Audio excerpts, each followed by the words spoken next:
Welcome in this Thursday edition of Gwynn Chris. Tony Gwynn Jr., Chris Ella, Matt Scraby. 4-hour show for you today. A little bit of everything. Well, not everything. We had to keep some of it on the overtime segment because it was so absolutely incredibly appalling that we knew we couldn't bring it to the regular show. Yeah, let's just get right to it. Get out of the way, yeah. Get this out of the way. We can't say what it is because it's so bad. Tune into our overtime edition. I don't know when Scraby's going to have it posted, but it'll be up there by 7:30 p.m. because I got the Scraby show tonight. So I'm gonna try to put up earlier. It's gonna be a late one, but just prepare yourself. This, what we thought was an upstanding young man, quickly has delved into disgust in his bathroom habits, and it's just something that you should take a listen to when you have a chance. It's something I can't believe anybody would ever do. And Scraby did it and admits to it. Yeah, it like proudly. And here's the other I did what I needed to do to save the situation. The other thing that's kind of irritating today, is Scraby often presents himself as, the guy that is doesn't like authority. No, he's gonna go after authority a little bit. He's gonna be his own person. He's gonna make his own decisions. Right. He's not gonna allow other people to rule his world. Great way to. It's kind of hard to do these days, though. Until you get into his world, right. And then all of a sudden the rules come This flying guy out. is like the officer cop. Yeah, he walked over here and he lived to tell about this, but he walked over here and grabbed my bagel and cream cheese and carried it out into the hallway. No, I didn't carry it out into the hallway. How you were so lucky that you survived that. I placed it on the table, which has been set up in the for hallway. food. In the hallway. Food. The interesting thing is, this is all after he had been complimenting. What were you calling it? The spread. What was the word you used? Schmear. The smear. He was complimenting your smear. My smear on my bagel. I gotta say that was professional bagel smearing. Like I can't do that myself. But anyway, he's walking around being an officer, office cop over here. A food officer. We got an email before we came back saying, please do not eat in the studio, and these guys continue to eat in the studio. So I just moved Chris's thing outside like he's supposed to. All right, if Michael Valenzuela is listening, then I'm probably close to getting fired again. But I believe that the email said, please try not to eat in the studio. Yeah. Try not to eat in the studio. You guys have not tried not to. So that you know, just so everybody knows out there, I'm trying not to, but it's not coming around. If Michael Valenzuela is listening, I would punish these two because they do not listen to orders. Okay. Yeah. Well, nevertheless, you guys are crazy. Scraby is we're crazy. Wait till people listen to the overtime segment. You should not be calling anybody. This is not crazy. a new story. This has been out there for years. Yeah, well, it may be in your circle, not this new circle that you're in. Right. This is uncharted territories for most of us. You know what I'm saying? I don't think any of us have ever thought to do this. I did what I had to do. Well, yeah, you keep saying that. You will listen to the overtime segment later. You can be the judge. All right, let's get into some sports. The Giants. Yes, heartbreaking. Yes, I know for my fellow Miami Dolphin fan over here. It looks like John Harbaugh is on his way to being the new all the sources, unless they're all wrong, which is you can always hold out hope that you certainly all the sources are wrong, but yeah, it's looking like he's going to be a Giant. I would like to have a discussion with John Harbaugh though before he signs on the dotted line. John Harbaugh realized that he's working for arguably the dumbest general manager in football. They've met, they've talked, apparently. Yeah. Maybe John Harbaugh wants a really dumb general manager that he can oust quickly get him so up that out of here. so that he can take over. I was the program. surprised about this too because he said he wanted to pick his own GM. Or that report was not accurate. Right. Some of that could be erroneous, but that could be true. We know what is the guy's Joe Shane. I mean, this is the guy. I mean, we've all seen it. If you haven't seen it, he's the guy that said, we really don't need Saquon Barkley. Not at all. And then the owner said, well, that would really stink if he went to like the Eagles. And he goes, don't worry about that. He really didn't just say that. What he really said was, even before that, was that Oh, no, you know Daniel what? Jones. Daniel Jones is our franchise. This is the guy we want to pay. Right. We want to pay him, and running backs are basically a dime a dozen. Year before, Saquon Barkley ran for 2,000 yards and won the Super Bowl. Yep. That was the fatal mistake, because then that there wouldn't allow them to pay Saquon. I want to correct you. I want to correct you on one thing you just said. It actually wasn't a fatal mistake because he's still the general manager. Great point. Like the Giants said, said, he messed one up. It's okay. We'll give him good. We'll give him a. Never mind, the same team in our whole division has won a Super Bowl, and then the all-time thing that we always loved was the fact that after Saquon was officially a free agent, before he hung up, remember he said to Saquon, "Hey, give us a shot. Give us a shot. If somebody offers you something, will you call us and give us a shot?" And Saquon said, Sure. Yeah. That's what I'll do. I don't believe he ever called the Giants before signing with the Eagles. That would be my instincts on that particular situation. But Harbaugh's the thing that's going to be interesting with Harbaugh. I think look, I mean, he's going to be working with a quarterback that people are now trying to compare to Lamar Jackson, and I don't know that that's fair because nobody's Lamar, but Jackson Dart runs around a little bit, so he's got that. But everybody we talked about Harbaugh, and this isn't necessarily a negative, but they say that he's more of a CEO. He oversees the operation. Everybody else does the work. He doesn't necessarily call plays offensively or defensively. I don't know that he's going to, be at the feet of Joe Shane in the GM's office, but he is going to turn that. I think he'll turn the attitude of the Giant program around and give them kind of a winning edge. But we'll see. CEO head coaches have success. I think of Tom Coughlin as one of those type of CEO, like depend on your coordinator and your coordinators to kind of run the offense and defense. There's nothing wrong with it, and good people surround themselves with other good people, and that's what John Harbaugh does. Look, I think it's the smartest one of the group. I do. I looked at the Falcons, and I know Adam. The teams you think this is right, the best and I know fit. Adam Klug would like me to say that the Falcons are the one, but the Falcons are a horrible organization in general for years and years and decades. They don't really have any other than one Super Bowl appearance that they'd probably like to forget. Actually, the second one they'd like to forget that one too. Yeah. But the Falcons have done nothing. The Dolphins, I've discussed this. He's smart enough to know what kind of owner he'd be going for there, and he's not going to get involved. So I think the Giants is the best call. Did you guys listen or watch that video I sent you? Yeah, of course I did, about how the Dolphins embarrassed Mike McDaniel much more than it needed to be. But that's typical of what bad owners do. They don't read the room. Maybe that's why he didn't end up. I don't think, and for those who didn't see this video, Tony sent it to us. And what happened, apparently Mike McDaniel was in the middle of meeting with his players 3 days after the season, doing exit interviews. 2 days after he said, I'm going to be a part of the after GM he was expecting to be part of everything going forward. So he's meeting with players. He's saying, hey, this is what I need you to do in the offseason. I want you to work. I want you to lift. I want you to do whatever. And there was no even knock on the door. It was like the door was basically kicked in, and now the owner was standing in the doorway.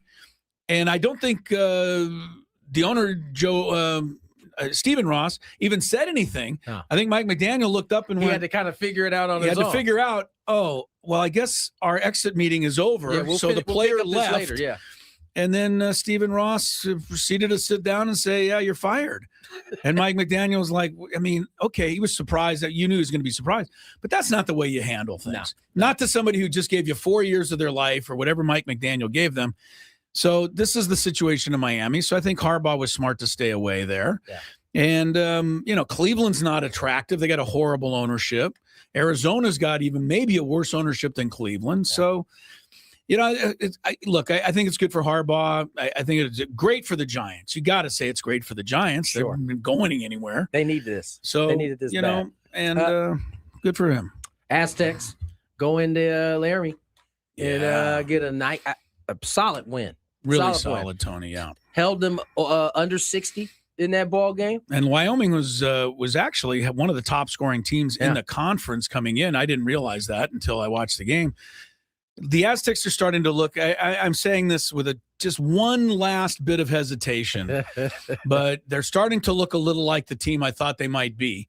Defensively, they're good. Defense, yeah. Yeah, and don't look now, but Guath is starting to look like he is getting into the swing of things a little bit. You can see it. Right? It doesn't look like He's thinking about the knee. Right. Doesn't look like there's any hesitation now. No. And now it's just about rhythm. The last 2 games, I thought that he is, at least the way he's moving, have been his best. Yeah, and don't just look at the 7.6 rebounds. Look at how he looked out there. Yeah, 100%. And I agree with that, Tony, 100%. He had a block shot in there, looking, a lot of block party. Very much like he does. Yeah. The other guy who I thought is starting to get a little better and maybe is starting to relax and just say, hey, whatever's going to happen is going to happen, is Miles Byrd. Yep. 12 points. It's not, again, the points, but 4 assists, 3 rebounds, 2 block shots, 1 steal. That's what he does. Yeah. He fills up the scorebook with all kinds of different things to help you win. I'm really happy with those 2 guys. Shout out to BJ as well. He's been the most the guy. Consistent. Wouldn't he have to be the MVP of the team if he voted today? I would think so. Yeah. And his play at the end of the first half was pretty cool. Yeah. He inbounded the ball under his own basket with 6 seconds left, got the ball right back on a pass, raced up the sideline. I don't know who set that pick. I think it was Guath, was standing there. The guy guarding BJ ran into Guath like he splattered into a wall. He did. It was a legal screen. He was standing there the whole time. And then BJ kept on running, racing the clock, and laid it up over the outstretched arm of another guy to beat the clock. That was a hell of a play. Yeah. So good win. Performance from the Aztecs. Win. All right, let's get to break. Reminder, we are here live from the Bill House Studios. We know how. Let's get to break. On the other side, college sports continues. They don't listen to us, Tony. To take a hit. We'll get into that. The weather in this Rams-Bears game. I have breaking news. Is it real breaking news? I'll tell you in the break. Okay. More Gwynn Chris on the other side. Spend an evening. So last night the bus was to leave for the airport at 8 p.m. And Tony, you know this. Everybody knows this. You know, if you're hooked up with anything like this, as Pete Carroll used to say, on time means you're late. Right. So Amy's the young lady who handles all the travel and puts together the itinerary. So we're just about ready to leave. TJ Lacita. She stands up as the bus is kind of rumbling to life. And she goes, okay, everybody get your passports out. I want to make sure nobody leaves without their passport. Because, again, you are talking to college kids here, and you don't want college kids, huh? That's what she thought she was talking to. She thought she. So I'm sitting there, and I'm thinking to my head, like, you don't need a passport for this trip. I didn't even bring one. We're just going to the Bahamas. And so, yeah. That was your thought process? The Bahamas are an international flight, I believe. This is almost equal to the fact that North Dakota borders Canada. Yeah, I think it does equal that scrape. Actually, I forgot all about that. Yeah, I forgot about it too, buddy. Right. So for whatever reason, I did not bring my passport. I'm sitting there, and I'm like, my stomach, you have your sinking feeling, and I'm like, what? Never do that. Yeah, thank you. And I was like, oh no, I don't have my passport. Here's my second thought, guys. If I just quietly call Lori, because the flight wasn't until 10 o'clock. You got some extra time. So I said, if I call Lori and just have her bring my passport down to the airport, I'll be able to get away with this without everybody knowing that I blew it. Because that isn't a factor here. You don't want to be embarrassed. So she's in the back checking the players' passport situation out. And I'm having this argument with myself. Oh no, what do I do?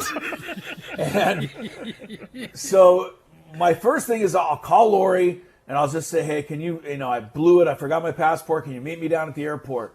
And then I thought, we live 25 minutes from the airport. Lori is not going to be happy.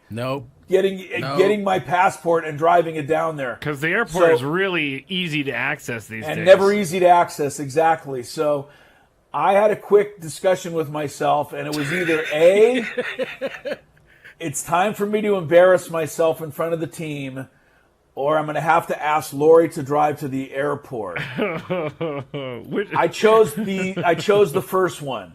So I said, oh my goodness, I can't believe I forgot my passport. I don't have it. And Stacey Terry Hudson looked at me and like, what? Like you? And she wasn't mean about it. She was just like so surprised. And as I was, and everybody's like, what are you going to do? And I said, well, I live, literally 10 minutes from the school. And I said, I'm going to call Lori right now. Is there any way we can just hold up for 10 minutes? What? That's all. It was either that or make Lori drive down, Scrape. You got to understand my options here. They're very limited. I get it, but I think your mistake means that you have to do the hard one. Yeah, you have to deal with the hard part. I agree. Well, this didn't turn out a whole lot better. Amy, it's her first year on the job, but she's a very nice gal, so I don't have any really, I don't have any cachet with her yet. And she's like looking at her watch, looking at Coach Stacey Terry. She's like, 10 minutes, because that can be a little... That's stressful. Well, it's stressful. And she doesn't care. Her job is to get everybody on that damn plane. Right. And a lot of times what we don't know, the traveling party doesn't know, is they've already called ahead and talked. They have a travel agent that's going to kind of expedite the process a little bit. And if they mess up that contact, then everybody's messed up. So everything is thrown asunder if you got to wait 10 minutes. And but I'm on the phone with Lori, and Lori's like, well, I'm not going to the airport. There's no way. She's like, you tell them that I'll be there in 10 minutes. You tell them. And I will give Lori a lot of credit.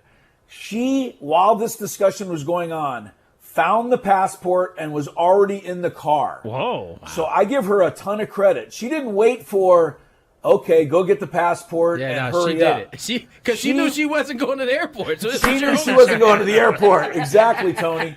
She's like, I'm in the car. She did. She said, I'm in the car. So I told, Amy, and I got Lori on the phone.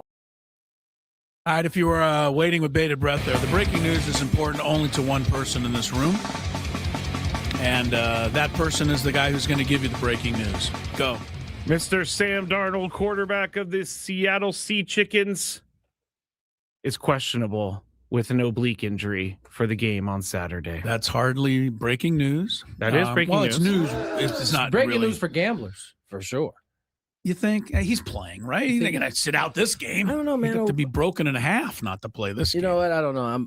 My confidence in obliques is not the same. Obliques are a little tricky. I thought George Springer had no shot of playing in that World Series after he came out of the game. And then he proceeded to come in and double and do a whole bunch of good stuff. He wasn't playing football, though.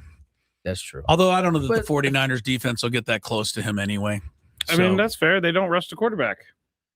I don't know that I'm trying to be fair there. I'm trying to be with Sam Darnold, you're in trouble because he can actually pick you apart when he has time. Well, that's why they've focused on, covering guys. Yeah. All right, everything on the NFL playoff games. We'll have our picks later on. Coming to you from the Bill House Studios, we know how. Gwynn and Chris, 97.3 The Fan. Remember to listen today around 5:30. We'll announce today's biggest fan.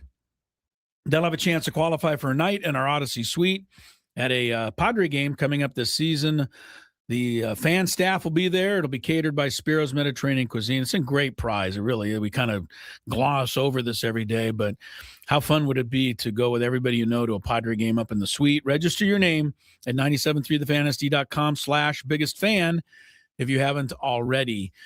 One quick other note before we get back to business here. If Tony sounded happier, more excited, a little louder, brighter than usual in his open for the show, is because today is the last day of our work week.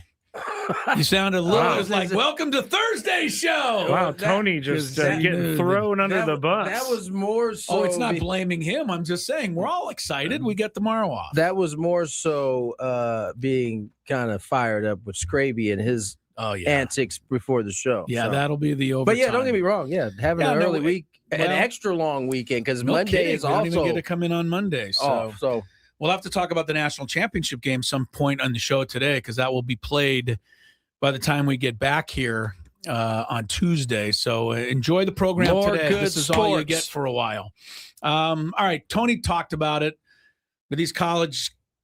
I don't want to say the kids. The kids are doing what I would think kids would do. 100%. And especially now that a lot of kids have money in their pocket because they're getting NIL money to spend. I think one of the things that might have kept college kids from gambling on things in the past was that college kids are notoriously poor. They don't have a dollar to their name. But now a lot of college kids do NIL money. And look at this, 39 players, 17 Division I teams that have been, are being called out as part of a point shaving scheme in college basketball. This is just the absolute worst thing you can hear. Yeah. I went down the list of teams. They listed them alphabetically, Tony, and I took a deep sigh when I got to San Diego State and there wasn't there, because you don't know who's going to be on this list. Fortunately, no Aztecs, no other teams in the Mountain West Conference. And frankly, almost every team other than DePaul is from a, quote, mid-major conference. And that's the kind of what I was getting ready to point to. I mean, there's a clear menu that these folks are trying to attack. DePaul is of the biggest names, but it is also a school that is not on the beaten path. It's not on the beaten path. Right. So if you're a gambling person who wants to fix something, you're not going to call attention to this at Duke. No. You're going to go to Fordham or Kennesaw State, and you're going to get a kid there to fix a game or fix something.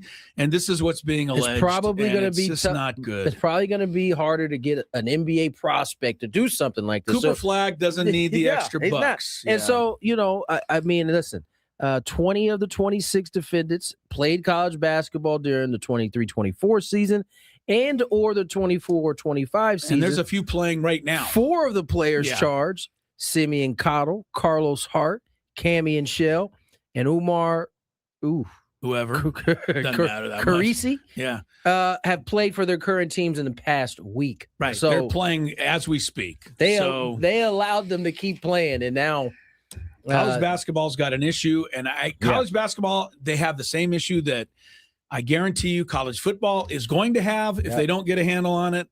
And it's also the same issue that I still think can make its ugly way to the NFL. It's already made its way to Major League NBA, Baseball. Right? Okay. So what can we do? Because you and I have been talking about this. We've been screaming from the mountaintop for 4 years that gambling is the one thing that's going to, can take this stuff down. Well, apparently the NCAA is trying to at least get, Congress, whoever involved, and actually start to put some limits on these gambling sites as to what they can offer.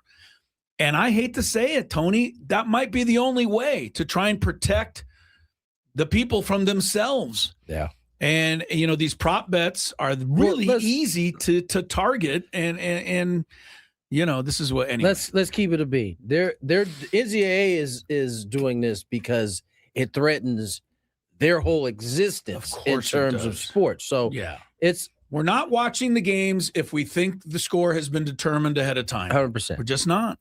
It's not happening. I have to ask you a question. You've mentioned 2 days in a row now. You've used the word bean. Yeah. I've heard this. I'm assuming you're keeping it real. Keeping it 100. Keeping it real. Keeping it. Why a bean though? I don't know. Just kind of in the new sphere of. For those who hear, I'm glad Tony works on this show because I would have no idea. Up to date. I would have no idea. But you knew what it was without even having to ask, though. Well, the way you used it told me what it was. Boom. For those of us who don't hear very well, it was bean with an N. Yes. Okay. I thought it might be. Let's keep it on the beam. That actually made a little sense to me. That can work. The bean did not make a lot of sense to me, but that's what it is. All right, so we're gonna see. We'll keep an eye on this thing. I'm tired of screaming from the mountaintop. We've done the screaming that we can do. I will say that the morons in the NCAA who a few months ago thought it'd be a good idea to legalize gambling for the kids have got to really feel like donkeys at this point. Well, this was before, right? So. I'm sorry, I know, but now that this has all come out, you can't. It's a good thing that the SEC commissioner, who I never support, Sankey? But I will this time, came out and said you've got to not allow kids to gamble. Make it like Sankey's not the he's wasn't he the one that Sankey's the SEC commissioner, right? I believe. Yeah. What did I say? Did I say something? I think it's the NCAA commissioner that you're talking about, right? No, but the NCAA was the ones that came out and said we're going to just let college kids gamble. It's legal. Everybody else is doing it. Yeah. Sankey was the one who said, you're really being stupid here. Don't do this. Yeah. And then they listened to him, and they reversed their decision. But you know why he did that? It's because he's not getting a cut of this gambling money. He doesn't need any more money. Sankey does not need any more money. The second richest commissioner on earth behind Roger Goodell is Sankey. Is that true? I don't know, but it's got all the money that the SEC teams pay out. I mean, Sankey's, I'm sure, making pretty good bean. So someone says if a gambling, did I use that incorrectly? I don't know if I've heard it used that way. Yeah, right. I don't think I used it right. If a gambling scandal hit college sports, that's the end of the NIL era. It's already hit college sports, and it's not the end of the NIL era. No, it's not going to be. There's too much money floating around. And it's hitting college sports now even more because of the NIL era. Again, I remember a day, sorry, before you play the song, but I'm going to go back when your dad played, Tony, at college, and many years after that. College athletes were not allowed to have a job. Yep. So I couldn't have a job when I got to so you didn't get one either. So right. So think about that. This is how ridiculous it was to the other extreme. You had to you were getting a scholarship. Everything was paid for in that regard, but you didn't have $10 to walk around with and go buy a Coke. You couldn't take $10 from You couldn't have anybody give you the money, and you weren't allowed to get a side job to make a little money. No. So that's how absurd it used to be. And now, of course, it's flipped the other direction. The pendulum has swung all the way. I bet you it's really easy for these people to find kids that will help them out. For sure. You just pay attention to who seems like they're in need, and then they go talk to them. It's probably even more highlighted now because you got the NIL kids. Yep. And then you got the rest of the kids that aren't getting NIL. Like, hey, this guy's making a lot of money. You want to make some money? Of course. Nobody will ever know. And there's prop bets on everything until they do. Until you're getting indicted. The 6th to 7th player on the team can have a prop bet of 2 assists. I mean, just something so inane that there's no way you'd be able to watch it. I mean, the one way you could do it is only take the things that are positive that can come as a positive. You can't bet the other way? Right. Like under. You can't the books will lose. Yeah, that's true. Can't do that. Yeah, they're not going to do that. So just don't do it. Just get away from it. They're gonna have to put in some hardcore rules that are gonna try to hopefully to keep the bettors, the kids, the pro athletes, whoever's getting involved, to protect themselves from themselves. Can I ask a question I asked to someone over the weekend? Why are they still going to school? It's professional sports. You gotta go to the school to actually. But why does college now require them to go to class when they're being paid millions of dollars? Because they have to keep up the facade. What I'm trying to say is exactly what I'm trying to say is they don't need to go to school anymore because they are getting paid. Now, some people want to go to school and get that degree and use the degree. No, you can't get the NIL unless you're going to their university. No, I understand. They don't want to give. I'm saying this is why they're going to school. The alum doesn't want to give you the NIL unless you're going to come do something for the university. Yeah, but I don't think the alum cares if you go to class. I don't think so either. The rules and if are, you only go to class. UCLA for 1 year and then get tossed out of there and get a year at Cincinnati and get tossed out of there. No matter how much money you're making, you still got to have a 2.0 or whatever it is to play, be eligible to play. I think that's kind of in question, potentially. KG says the mob needs to get back involved because it means more when Rocco comes and shows up with a crowbar. That would stop the gambling, he says. All right, Gwynn and Chris underway. A lot more things that we haven't even got to yet.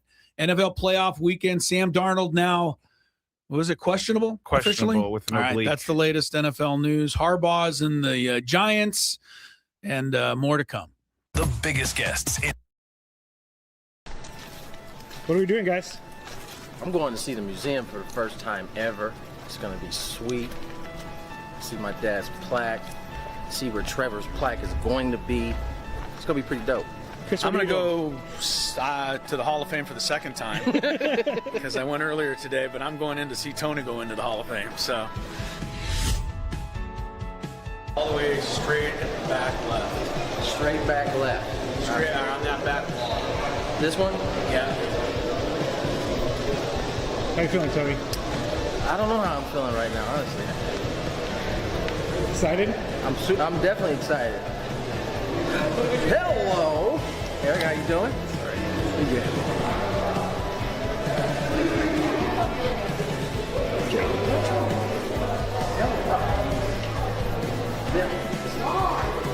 Wow. Just like I told you, next to the famous Barney Dreyfuss and Leslie Wilkinson, whoever they are. That does look like them. I know. It's a good shot. They don't do them all that great. That one's good. Really good.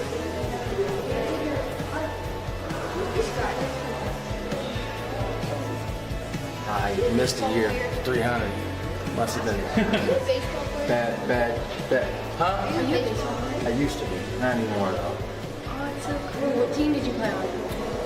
I can give you a long list of them.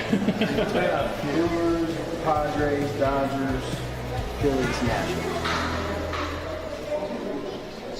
What position did you play? I played outfield. This was my dad.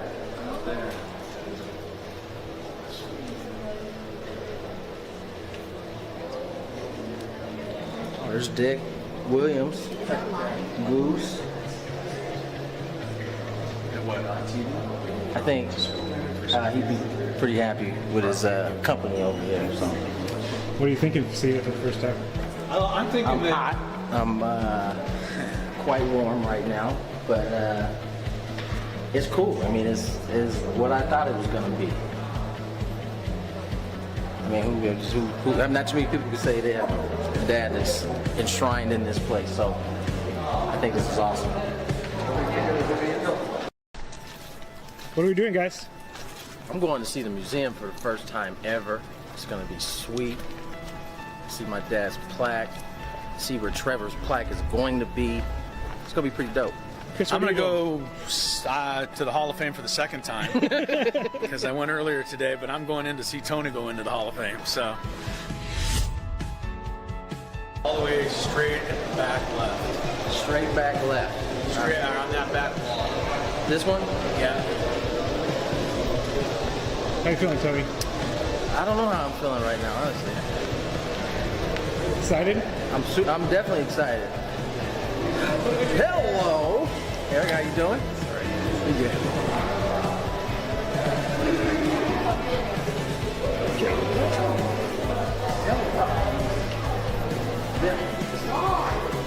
Wow. Just like I told you, next to the famous Barney Dreyfuss and Leslie Wilkinson, whoever they are. That does look like them. I know.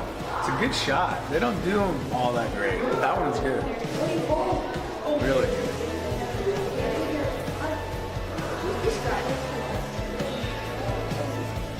I missed a year. 300. Must have been bad. Huh? I used to be. Not anymore though. Oh, it's so cool. What team did you play on? I can give you a long list of them. Brewers, Padres, Dodgers, Phillies, Nationals. What position did you play? I played outfield. This was my dad.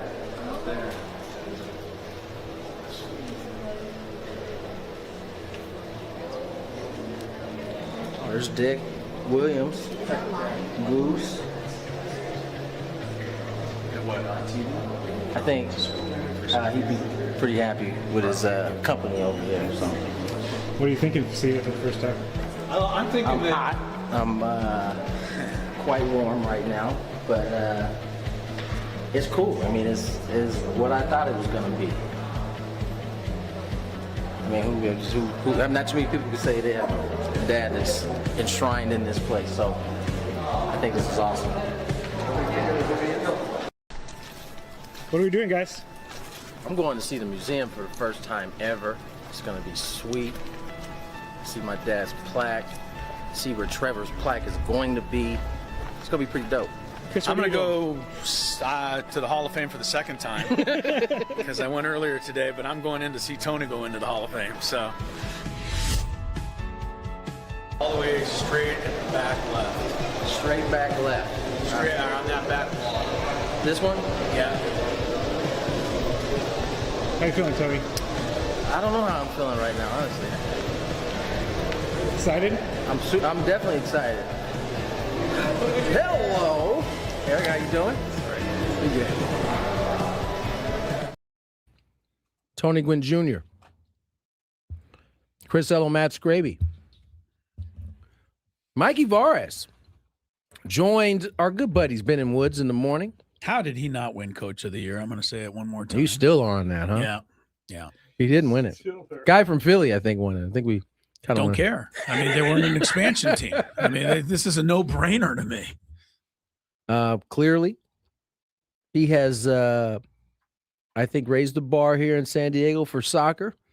I think it was a very. I thought he did an excellent job manning that first year as an expansion team, and kind of set a bar for the culture and what it's going to be. I think a casualty of that culture and of that bar may be Chucky Lozano, who is looks like he's on his way out at some point during this offseason. I believe Ben and Woods asked him about the Chucky Lozano situation. Well, as a club, and that's from ownership all the way down, we just decided it was best for Irving and best for the project that he's no longer part of our plans. And we would like to see him play in a World Cup. He has a World Cup on home soil, and there will be plenty of teams that will be willing to have him to help him get there. But ultimately, it will be up to Irving also. And what Irving does. Irving will not be part of our plans, though, and we made that very clear to him and to his representatives, and that won't change. That seemed as firm as it gets. Yeah, I don't think there's any question that whatever happened behind the scenes was not right. Yeah. And I almost think that Mikey Vares or the team itself, the organization, gave into a little of what they perceived might be some outside pressure in terms of at least including him on the roster, for the postseason, getting him some playing time in the postseason. Because at first they didn't even put him on the roster. Then when they put him on the roster, he didn't even start. He was coming in, with 12 minutes to go, and they were trying to give it, we want him to give us a boost. Well, to me, if he's one of the greatest players in the world, you'd want him out there more than 12 minutes. So I just felt that whatever happened, Mikey Vares and the organization at that time, like before the playoffs even started, determined this guy is not part of what we're about. I don't know how either Ben or Woodsy asked the question, but at the end where he said, we've let Chucky and his representatives know that he won't be a part of future and that won't change. Yeah. That just felt like kind of like, just in case you thought he might come back, he's not. And that's the smartest way to do it. Yeah. Make the break and don't leave it open, because then everybody's wondering. Mikey Vares, to me, and I don't know what else Ben was talking about. We'll hear some more of this, but you touched on it, Tony. He didn't just set the culture as far as on the field.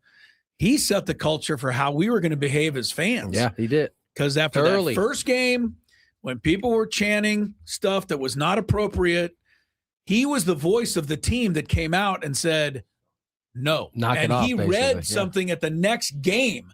He went on the PA and said, this is not going to happen here. So I give this guy a lot of credit, because it wasn't just on the field, Tony. He was the whole voice of the organization. Yeah, no doubt. And after an extremely successful first season, probably the first time he's been asked about it in terms of how he's feeling, but that's exactly what Ben and Woods asked him. How is he feeling about the club today?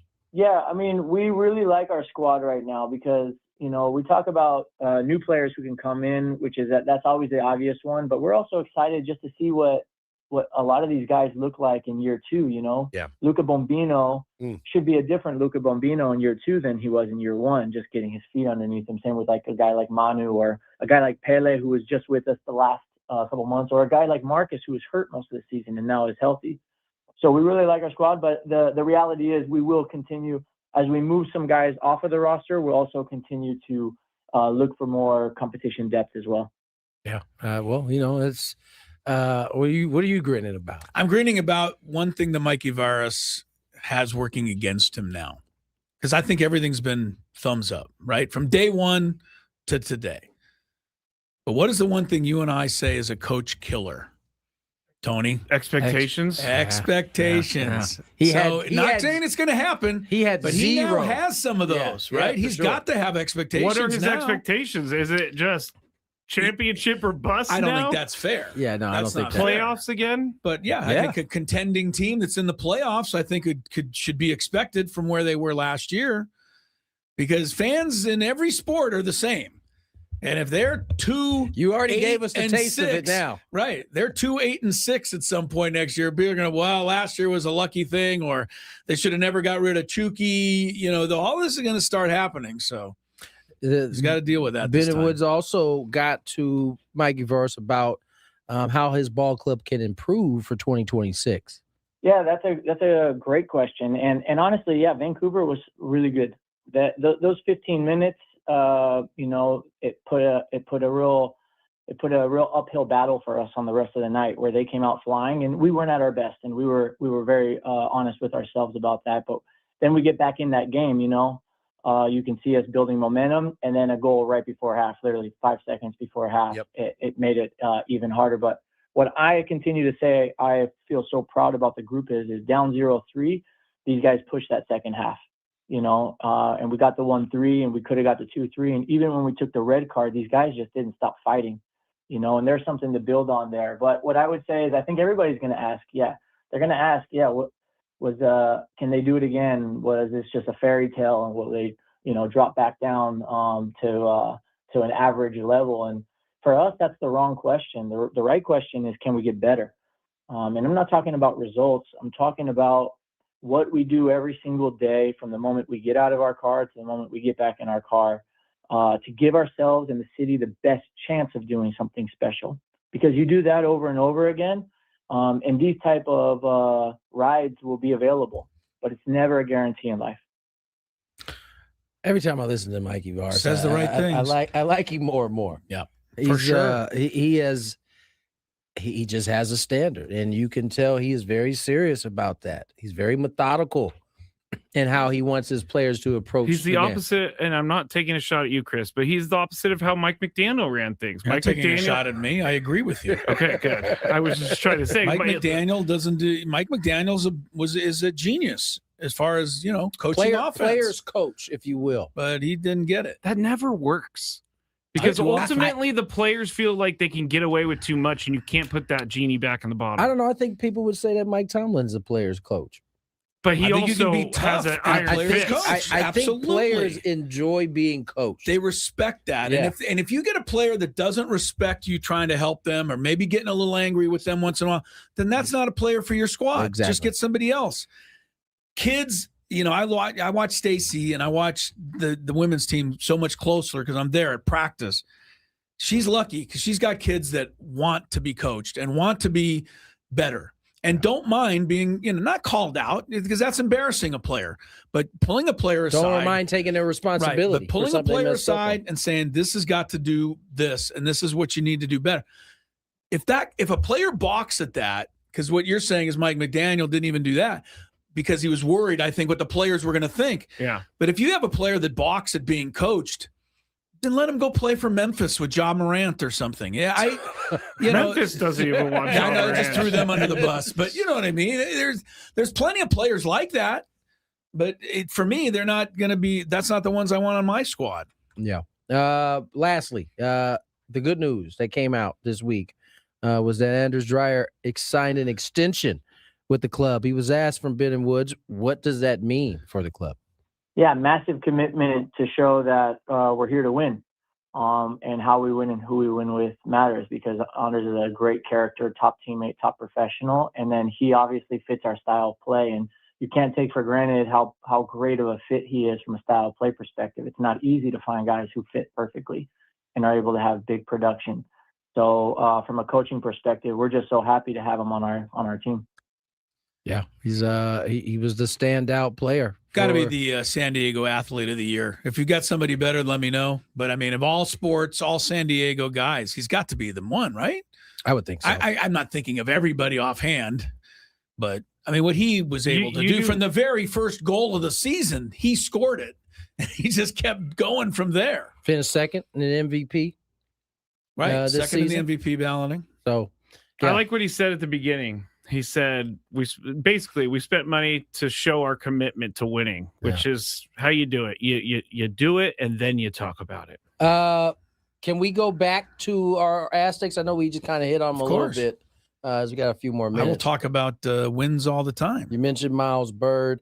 The defense, I don't think we really touched on in that. Starting to figure it out. That's the thing that you look at and you feel good about. 57 points. It was becoming a norm there for a minute. They were going over 70 every game. To hold this team to 57, which, as Chris pointed out in the first segment, was the highest scoring team in the Mountain West coming into this game. I didn't know that either. They shot nothing but threes. Yeah. But they didn't get very many good looks last night. No, and the boards. I can't say it enough. They ended up tied in rebounds, but it didn't feel like that. It felt like the Aztecs were getting the defensive rebounds, and Wyoming wasn't getting a ton of second chances like we've seen some of these other teams have. You know who I just continue to appreciate more and more, and I think almost every Aztec basketball fan is going to agree with me and nod their head. Miles Heide just doesn't seem like I want him with this group. You got Waters and Guath and Bird and these star athletes that are, just incredibly off the chart, right? And then you got the lumbering Miles Heide, who, with all due respect to Miles, shoots free throws like he's throwing a brick at the glass. But Tony, how many plays does he make to help you win a game? And I don't care how many points he scores. He had 4 points last night, 2 rebounds. You might say he didn't do anything. He always does something. He's always there to help you win the game. And I think that's one of the secret sauce things we talk about with Dutcher. He recognizes that. He doesn't just look at the stat sheet. There's way more to basketball than the numbers. I'm going to go to Stacy again. Stacy has a really good saying this year with the women's. She calls it TNT. And you would think TNT obviously stands for what you think, TNT. Or explosives, right? Explosives, something like that. Exactly. Or the network. Right, that's what you were thinking of. Her TNT, and it's a message she's talking to her kids about. And I really like this. Takes no talent. And what she means, and I think what we could all gather from it is effort. Yes, that takes no talent. You don't need any skill to try hard, and understand the scouting report. Go out, do what you're supposed to do. I really like that saying, and I think that both of those schools kids do that on both teams. So. Yeah, Reese Dixon Waters had one of his better games as well. He led the team in scoring. You mentioned Miles Bird. The other guy I'm starting to really like is Tay Simmons. Yeah, he's a mini Miles Heide. He's learning. He's probably more talented than Miles Heide. I think he is. Yeah, he's a little more athletic. Yeah. He's a bull in the shop, and just kind of. For his size, he's not super tall, but he looks big in there. He's strong, though, no man. He's strong. I would not. The old what do they talk about? Bringing the lunch pail. He brings a heavy lunch pail in there, and if you want to keep him off the glass, you're going to need to buck up because he's going to hit it hard. I'm starting to believe in this team a lot more than I did 2 weeks ago, and I think the Nevada game was the turning thing, or I feel like it was. I did say earlier that I had one reservation, and that is if you look at the standings in the Mountain West at the moment, Aztecs are 6-0, obviously. Utah State 6-0. New Mexico, Nevada, Grand Canyon, UNLV. Those are the teams that are over 500 record-wise. Yep. The Aztecs play 4 of those in the next 5 games. So I'm not saying they played the dregs. I'm saying, but now they're playing the other teams. They got to go to Grand Canyon. That's not a tough. They haven't played well there in the past. Have they gone there one other time? I believe they got to go to UNLV again. They got to go to UNLV. Normally play well, but they definitely got to go to Utah State in I think it's next Saturday or close to next. I'll look it up, but they got that one soon too. And the home games coming up are not easy. New Mexico this weekend is 5-1, so that's going to be a good test to see where they're at. Yeah, no doubt about it. I mentioned Rams and Bears weather. Didn't quite get to that. It's going to be pretty atrocious. Hot scrape. Yeah, it's going to be single-digit wind chills. It's football weather, baby. If you look at people who watch it from their couch at home, it's football weather. The Bears fans, I really want to talk to some of these guys who play in this weather. Like, read the story. ESPN.com has one today about all the cold weather games. Yeah, it's actually on ESPN.com today. The Bears fans are all sending out tweets of shots of it's not the Sears Tower anymore. It used to be the Sears Tower. The Willis Tower. Whatever it is, the Willis Tower. But you can't even see the top of it. The clouds are so forbearing. The wind is blowing. There's stuff.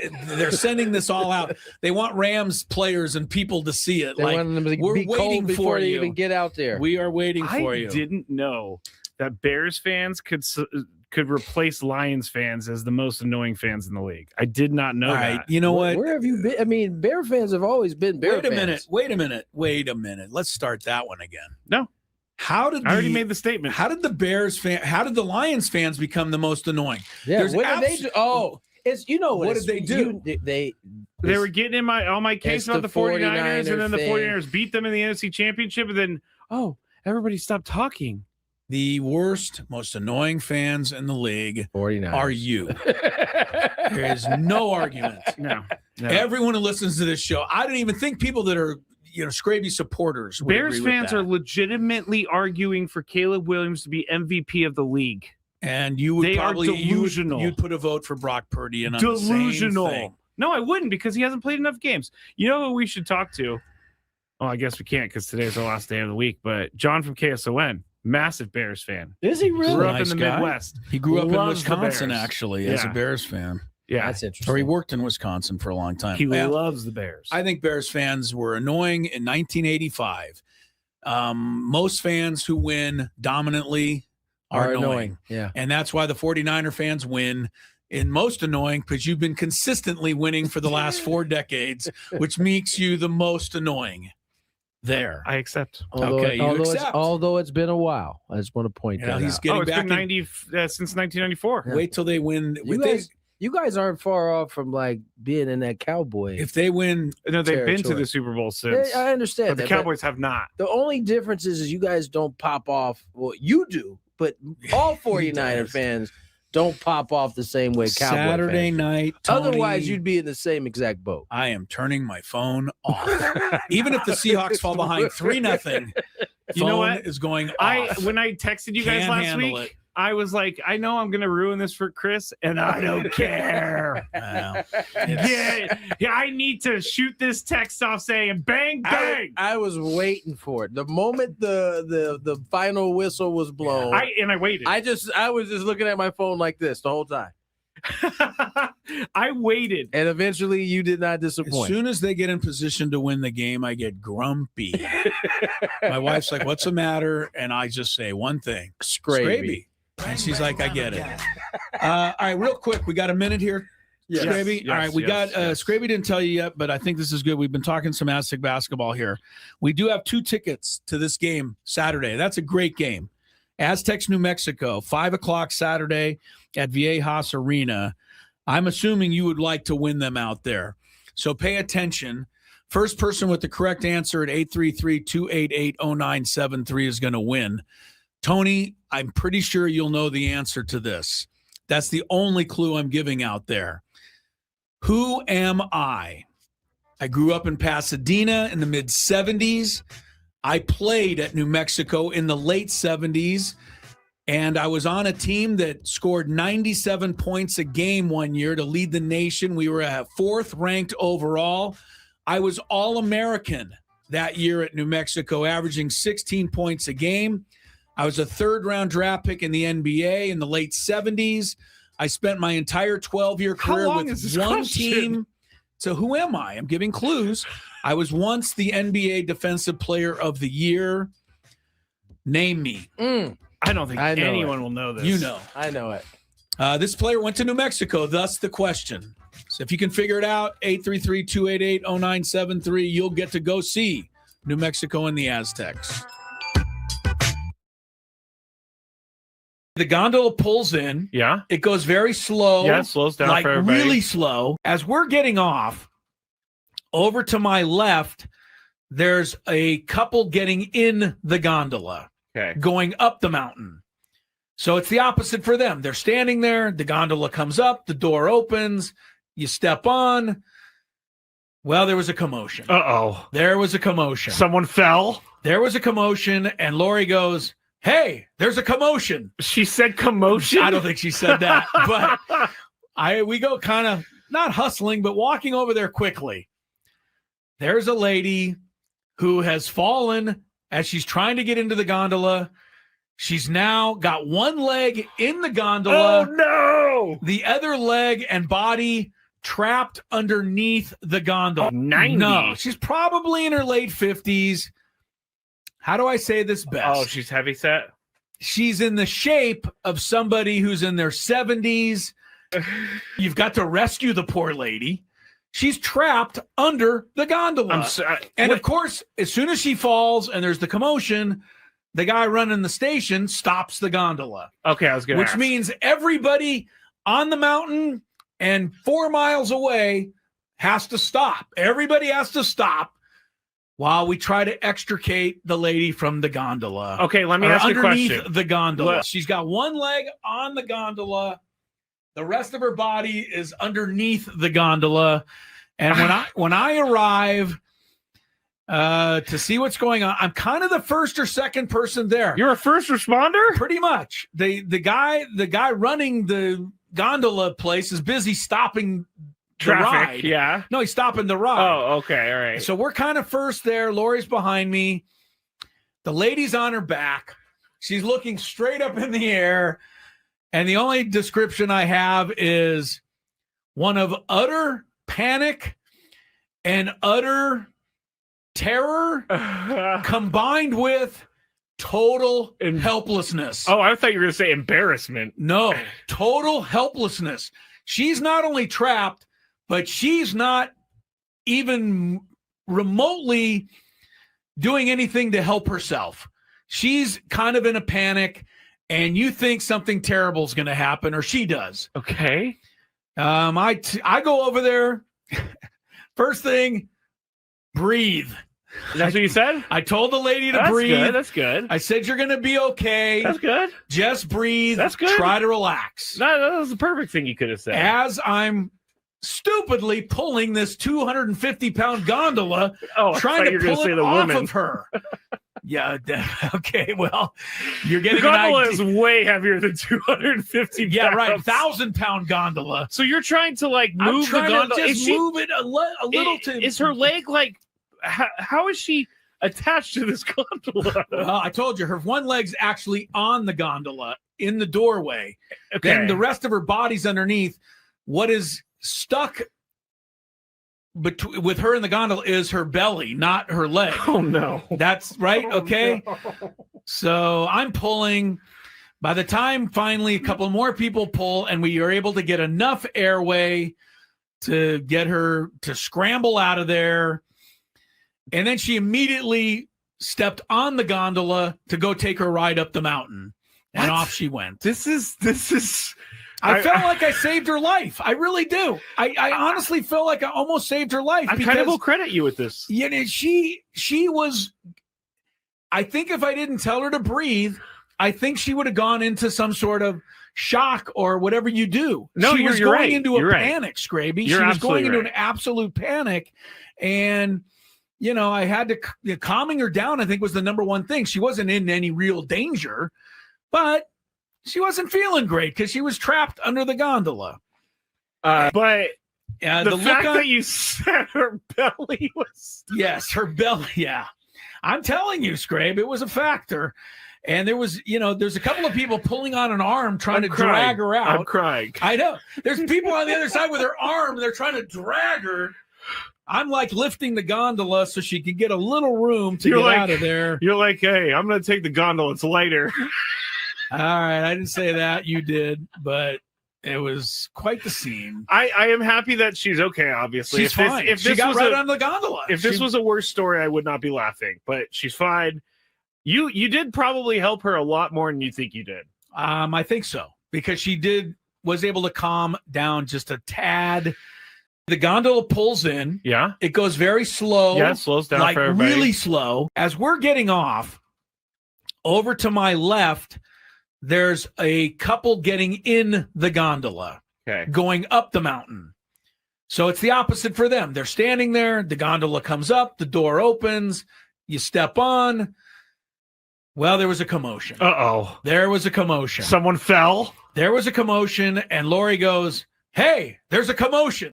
Junior at the Forum, 17,505 would yell, "Coop!" Yeah, he was the original guy that you thought they were saying boo. Was Michael Cooper, was a great Laker, 5-time NBA champion. He was a star at New Mexico. Scraby couldn't believe that someone called in and got it right on the first try. Jordan. Jordan, good job. Without saying too a guy much, named Jordan, basketball question. He was on it. Without saying too much, Jordan, solid job, man. Well done. Keep up the good work, Yeah, brother. he's doing some good things out there. Michael Cooper, not only Defensive Player of the Year in 1987. When he coach of the year? He was in the WNBA. I was going to get to that. 12 years as a WNBA coach, won 2 championships with the Sparks. So he knew what he was doing. He coached USC women's team as well. And he was on the all-defensive team, Tony, 8 times. All NBA. And, God. I don't want you guys. Scraby, don't read that. Yeah, don't look at that. No, I've already read it.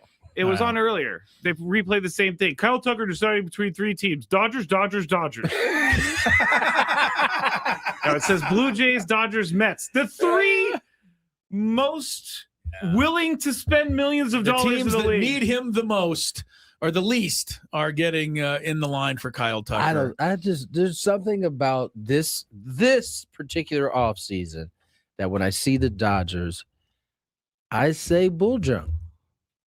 On signing him? Yes.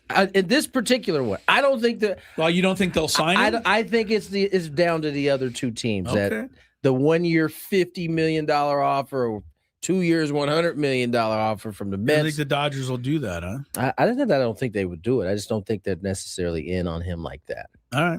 We'll find out. Kyle Tucker is indeed down to 3 teams, according to Baseball Network, their MLB Network.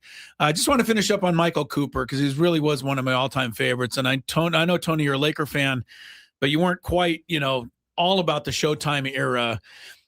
Everybody can remember Magic, Kareem, Worthy, all of those guys, like at the drop of a hat. Pat Riley, Magic Johnson, anybody else will tell you. Michael Cooper was as big a part of that whole thing as anyone. Because somebody had to guard the other team's best player every night, and Michael Cooper did that for 8 years, and he did it as well, if not better than anyone. So not quite in the Hall of Fame, but I take it back. It says Hall of Fame. Is Coop in the Hall of Fame? Maybe the Laker Hall of Fame. Yeah, I don't think he's in the NBA Hall of Fame. He's definitely in the Laker Hall of Fame. But Coop was something, man, and he hit the 3 back before the 3 was really a thing. Anyway. New Mexico, Michael Cooper, Jordan goes to see New Mexico play the Aztecs Saturday. All right, Scrabe, we got Kyle in studio today. Yes. He's over there. Ovenshire. King Kyle, the man from the... Today was my first day meeting Kyle. Right. I've heard his name at the end of every game quite often. Yeah, and it was mispronounced by Jesse for the first month of the season. You know who caught a lot of flack for that? Jesse? No. Oh. One Dave Marcus. For not did Jesse get mad at him? Well, Jesse doesn't deserve. I mean, absolutely. He's been saying his name wrong all season long. Understand that Jesse knows every name pronunciation in the world. He wants to be right. This must have pained him for a while. Well, he didn't know until, if I recall, until like the very end of the season. And it's because I told Dave, because Kyle was such a nice guy, he's like, don't say anything. Don't say anything. And I'm like, no, I'm going to say something. Your name is not Ovenshire. Dave was like, it's actually, what was it? It's actually Ovenshire. But by the time he told Jesse that, Jesse had already mispronounced it all season. Like game 158. It was literally. Yeah, so for the last 3 games of the season, he was Kyle Ovenshire. So that's good to know. He's in studio. Scraby's giving a little work, helping him with some stuff because he'll be doing some producing as the season goes. He's so taking good for a you, step Kyle. up in the Padres director world. Good for you, Kyle. All right. Well, show Scraby which button to push for today's Daily Gambit over there. Do you like money? I think about money a lot. Do you like money without doing anything? Winning. Do you want to make money while watching sports? I think Washington is immortal luck. Washington! Woohoo! If you answered yes, this is your segment. Just don't blame us when you lose. Nothing is ever your fault. It's your game. Take it. Gwynn and Chris go through the top bets of the day in The Daily Gambit on 97.3 The Fan. Daily Gambit is our daily sports betting segment here on Gwynn and Chris. Please, everybody, gamble responsibly. We had some bets from last night that we will review, and if you don't remember, we are broadcasting live from the Bill House Studios. We know how. We know how. Tony usually joins me, but he didn't this last couple times. Aztecs against Wyoming yesterday. I'm sorry, I wasn't. Minus paying one and attention to you. I know you weren't. Aztecs minus 1.5 over Wyoming. We all went Aztecs. Aztecs cleaned up pretty nicely, 74-57. You guys talked about that a little bit in the first hour. Vanderbilt minus 3.5 at Texas. You guys went, or Chris and I went Texas. Tony went Vandy. Texas won 80-64, so we win that one. Once again, an undefeated team goes down on the road. Yeah. For whatever reason. Did you end up taking Texas in this one too? Oh, yeah. You've gone back-to-back upsets. Right. Just been feeling it, huh? Well, I just, teams that don't go on the road, it's a whole new world when they get there. Then we go to Utah State minus 13.5 against Nevada. Chris and Tony went Nevada. I went Utah State. Utah State won, but they only won by 9, 71-62. So you guys win the bet. Bulls minus 4.5 against the Jazz. Can you tell your Bulls to do something, Chris? They won the game, but they only won by 2 points. Well, they're not good against Chris bad teams. chose the Jazz. He was the one who won. Yeah. James Harden. Have I won one yet? Yeah, you got 2. You got the Aztec one. Okay. Well, Nevada. You're okay. James Harden over under 40.5 points plus rebounds plus assists. We all went over. He had 22 points, 5 rebounds, 8 assists, which makes 35. So he's under. Appreciate you, James. Good work by you, though, Scraby, adding that all up correctly. Fast, too. Normally, you don't do that. I used the calculator, guys. No, you did. Did you really? Actually, here's how I did it. Did you really for 22 plus 8 plus 5? No. You needed the calculator? Here's what I did. Because I did 22 plus 8 is 30, makes it an even number, and then it's easy to add 5. Okay. That is some people. No, but hang on a second. Let me get my calculator. 6 plus what? That 3? is called addition. No, what I'm saying is I do it that way. Some people might go 22 plus 5 is 27 plus 8. Also known as addition. I don't know. I'm very confused. I keep looking at Kyle like he has answers, but he doesn't. Very confused about this whole thing. You just seem like kind of blown away by it. I can't I do just math. went 28 plus 8 plus 5. I can't do math without, like, if it. It's okay. I will add numbers to get to a regular number and then subtract numbers to get the answer. I think that's how most of us do math. Yeah. That's all I'm saying. All right, Knights. There's a lot of little tricks you can learn. Yeah, man. Knights minus 1.5 on the puck line against the Kings. Chris and Tony went Kings. How about it? One time. Tony won the bet, but he cannot help the Kings win a game. Yeah, they didn't win the game, but you did get the bet. They lost 3-2. They only lost by 1. All right, so Chris leads this week at the moment. Brandon, not nice. No wonder the scammer went to you at the bank. Not nice. Yeah, Mark. Thank you, Brandon. Chris 12-7, Tony 10-9, Scraby 9-10. Here we go. Lakers. Are we back in action again? Are they playing? Yeah, 3.5 over Charlotte. Oh yeah, we got. What are these odds makers thinking? The Lakers and Charlotte. This is a mismatch. At home, at the Forum, or not the Forum, but at Staples. I'm still at the Forum. Sorry, Crypto. I'm still at the Forum after all these years.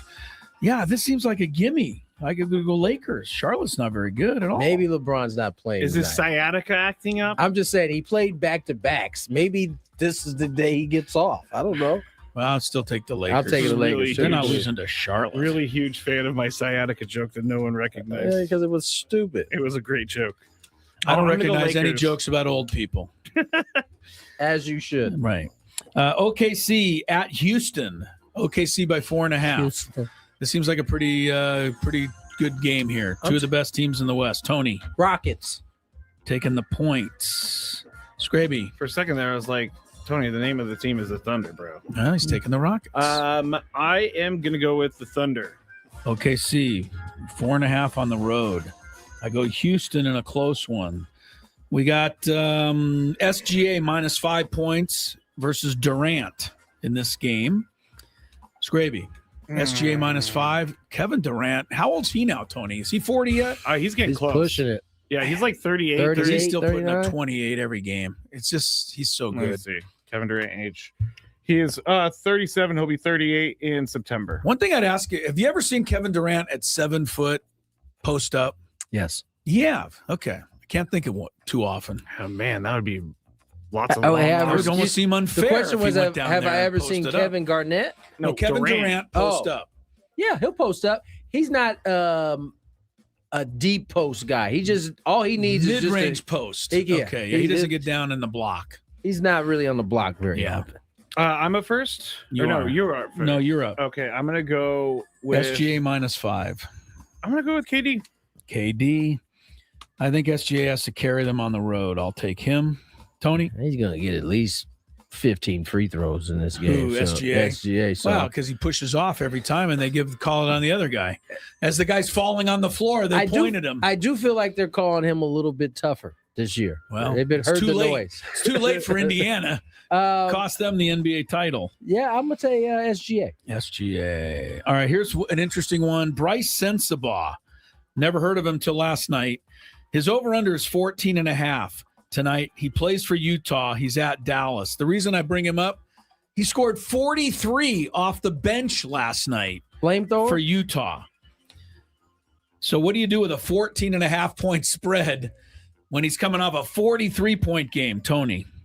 Wait. Over under for Sensabaugh. He has to get 14. 14.5 is his over under number tonight. He's not getting there. Under. He's not going to make it tonight. No, after 43, go under. Scraby. The real, what's his name? Sensabaugh? Sensabaugh. The real Sensabaugh. Never heard of him in my life. Yeah. Scraby. I think he just scored his career points last night. I'm so sure. I'm gonna go under. He's got to go over just on carryover alone. All right. South Carolina women. Minus 3.5 at home against minus 3.5. Texas. Oh, okay. There you go. That's Texas is number 4 ranked. South Carolina is number 2. Scraby.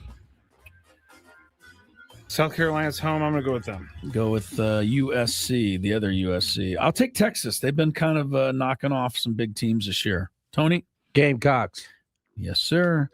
All right. Texans and Patriots, 40.5 points. I fell for the Fugazi last Monday. I'm going under this time. You just can't score on the Texans. Tony? Yeah, this is an under. Under. Both of these defenses. Scraby? 40.5. So that's like a 21-20 would lose you the game. Or you lose you the bet. There's got to be more points than that. I mean, the Texans just scored 30. I'm going to go over. Over. Their defense scored most of them. Rams and Bears, 48.5. That's the high water mark this week. Tony, 48.5. Rams, Baz. In the frigidity of Chicago. Under. Under again. Wow. The weather, you say. Scraby? Yeah. I scoring seems to be low in colder games, so I'm going to go under. Okay. I've watched these two defenses. I don't think either of them can stop either of them. I'll say over. Finally, the national championship game, we can talk about a little more later. Monday night, Indiana is 8.5 over the U. Wow. Scraby. Did you forget about the 49ers? Well, yes, I only did the two. We're doing our NFL he doesn't picks care later. About them. Oh, You'll get to talk about them in your pick segment. No. I just didn't want them to feel left out. Indiana minus 8.5. Yes, that sir. seems kind of crazy. That does seem crazy because I've seen Miami's defense and they're very good. I think Indiana wins, but I think Miami covers. You're going with the U. I'm going with the U also. I think people are overreacting to the 56 Indiana put up and forgetting that Oregon gave them 4 of those touchdowns. Like, here you go. So I'm going U. Tony, you're U as well. Yes, I am. All right. Take a break. Gwynn and Chris continues rolling on a Thursday for you, Friday for us. From the Tony, you care to Tony, I don't know where Tony went. Because Tony, I see the corner of his room. Oh, well, hopefully he'll be back shortly. Harbaugh. I'm not sure where he went. I might text him to see if he's okay here in a second. Hope he didn't. Yeah. Did you think he fell in the shower or something? I hope he didn't meet with foul play. You think he met with foul play in our commercial break? I don't know. I mean, he is in New York City. So. He's in New York City. It could be, you never know. All right, we'll just go forward. We're just going to go forward without Tony. I'm sure he'll rejoin us when he gets a moment. Everybody stare at that box in the top right corner because it's just the corner of his room. I'm going to look now. I'm kind of intrigued. Oh, someone says maybe he's in the bathroom. I don't know. He's been known to go there. As have all of us, frankly, but him more than most. Over under, Tony just forgot that he was doing the show. That's not nice. Yeah, so maybe that's what they're thinking. You know what just hit me, Chris? No. What if Tony went out to get like ice or something and he forgot his room key? That is something that he is more than capable of doing. Because he would never be gone this late. This long with knowing that he was on the show. No kidding, man. We took a commercial break like 5 minutes ago and he has not returned. I'm going to text him. Like, ask him, are you out in the hall trying to get into your room right now? Everything okay? Oh, no. This Question mark. Scaring me. No. Did you hear back from Tony yet? No, I'm thinking something. I'm thinking he locked himself out. He doesn't have his phone because it's in the room, so he's down at the front desk or something. I don't know. I'm sure there's a story in here somewhere. There's definitely got to be a story. Air. Anyway. I was very concerned about Tony, and I took him off the screen because he's not back. I guarantee you he got locked out of his room. I don't think you're wrong because that makes sense. But how far away is the lobby? Of course, the New York hotel, it could be one of those ones where you got to wait a while to get up to the... And he's just sitting in line. I don't know why I find this so funny, but it is. Well, it's funny if he comes back with a funny story. Yeah, like I locked myself out. It's not funny if he fell and hit his head somewhere and we don't know where he is. That's not funny. Of course, that's not funny. He's obviously not with his phone because he hasn't gotten back to us. Has Tony locked himself out before? Not during the show, but I'm sure he has at one point in his life. Of all people, Tony would certainly seem to be one who would do it. Oh, August also says, Clinton said, got to use the key card for the elevator too. So maybe he's just stuck. Can't even get down? No, you don't need the key card to go down. Okay. You only need those to go up. You should be able to get down to the lobby to say, hey, I locked myself out. In New York City, but if we do, can you go to the Padre Hotel and knock on Tony's door? We don't know where he is still. No, still hasn't come back. And I turned on It's been 20 minutes now. I know. Now I'm starting to get a little worried. Yeah, where'd he go? What happened? I don't know. I would call the front desk of the hotel, but I have no idea where they're staying. I don't know where they're staying either. And when you sent him a text and said, is everything all right? We have not heard back from him. He is still not back in his room. I bet you he is standing in line in the lobby as we speak. Trying to get his key back. Someone said text Jesse or Dave. And it's really not a bad idea. Maybe at the next break, though. Yes. If we get to the next break, we got to text those guys so that they can go make sure he's okay. Because I don't know where he is. It's crazy. Dave Marcus is probably the one to text. We'll text Dave. Because he's, Jesse could be doing anything, but Dave's always there, ready to go. You're trying to say Dave has a ho-hum life and he'd just be sitting around waiting for a text, whereas Jesse might be busy? Is that what you're... Dave's been doing this job for like 30 years. I don't think the what is the word I'm looking for? Never mind. All right. Well, there's certainly an explanation, but we don't have it yet. Text Scan. I don't know Scan well enough to text him. We're going to text Dave if this gets to the top of the hour and we still don't have a Tony Gwynn Jr. sighting. All right, do we just go to traffic like it's normal behavior time? I mean, it just seems weird. We got to move on with the show. Show must go on? Yeah. I don't know. All right, we're going to do the good, the bad, and the really, really weird and ugly next here after traffic. It's with less enthusiasm than usual that we embark on the good, the bad, and the ugly for week 2, Scrape. I'm going to try not to worry too much. I'm going to try not to worry also. I'm not necessarily the worrying type. I'm not either. But, I'm intrigued now at this point. Like it's with this long pass to Devontae Smith. He's back! Helped put him there. Hold on. He's back, everybody. Stop everything. I literally, we went to commercial break. I laid on the bed, and then I just fell asleep. I never even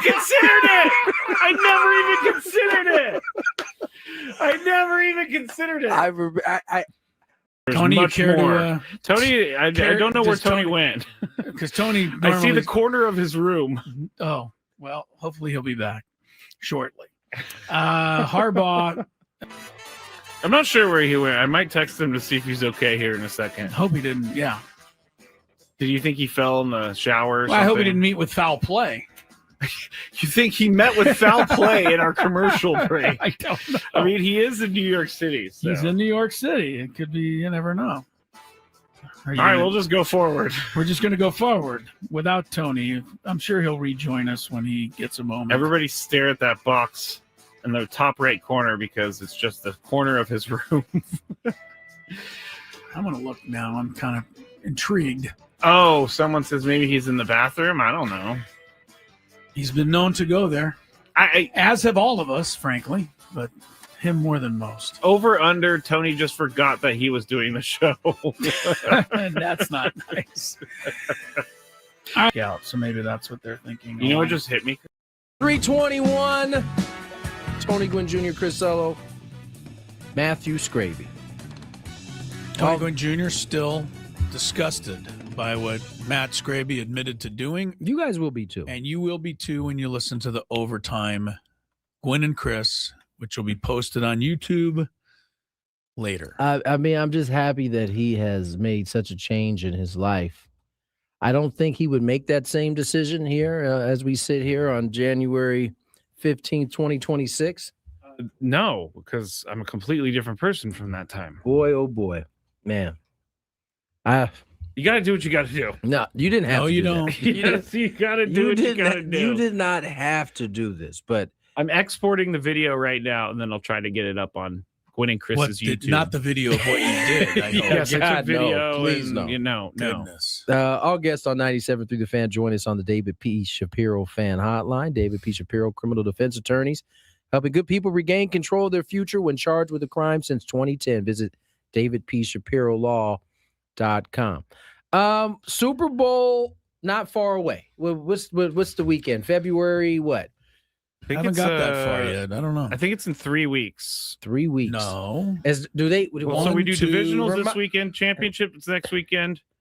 Are we doing the 2 week break still? We're in that still, right? Wait, 2 weeks? I thought it was only one week break. Sorry, 2 weeks before the Super Bowl. Sorry. Got upset. 1 week to get everybody tickets and 1 week to practice. Scraby has entered the 16 remaining possibilities for the Super Bowl. All right.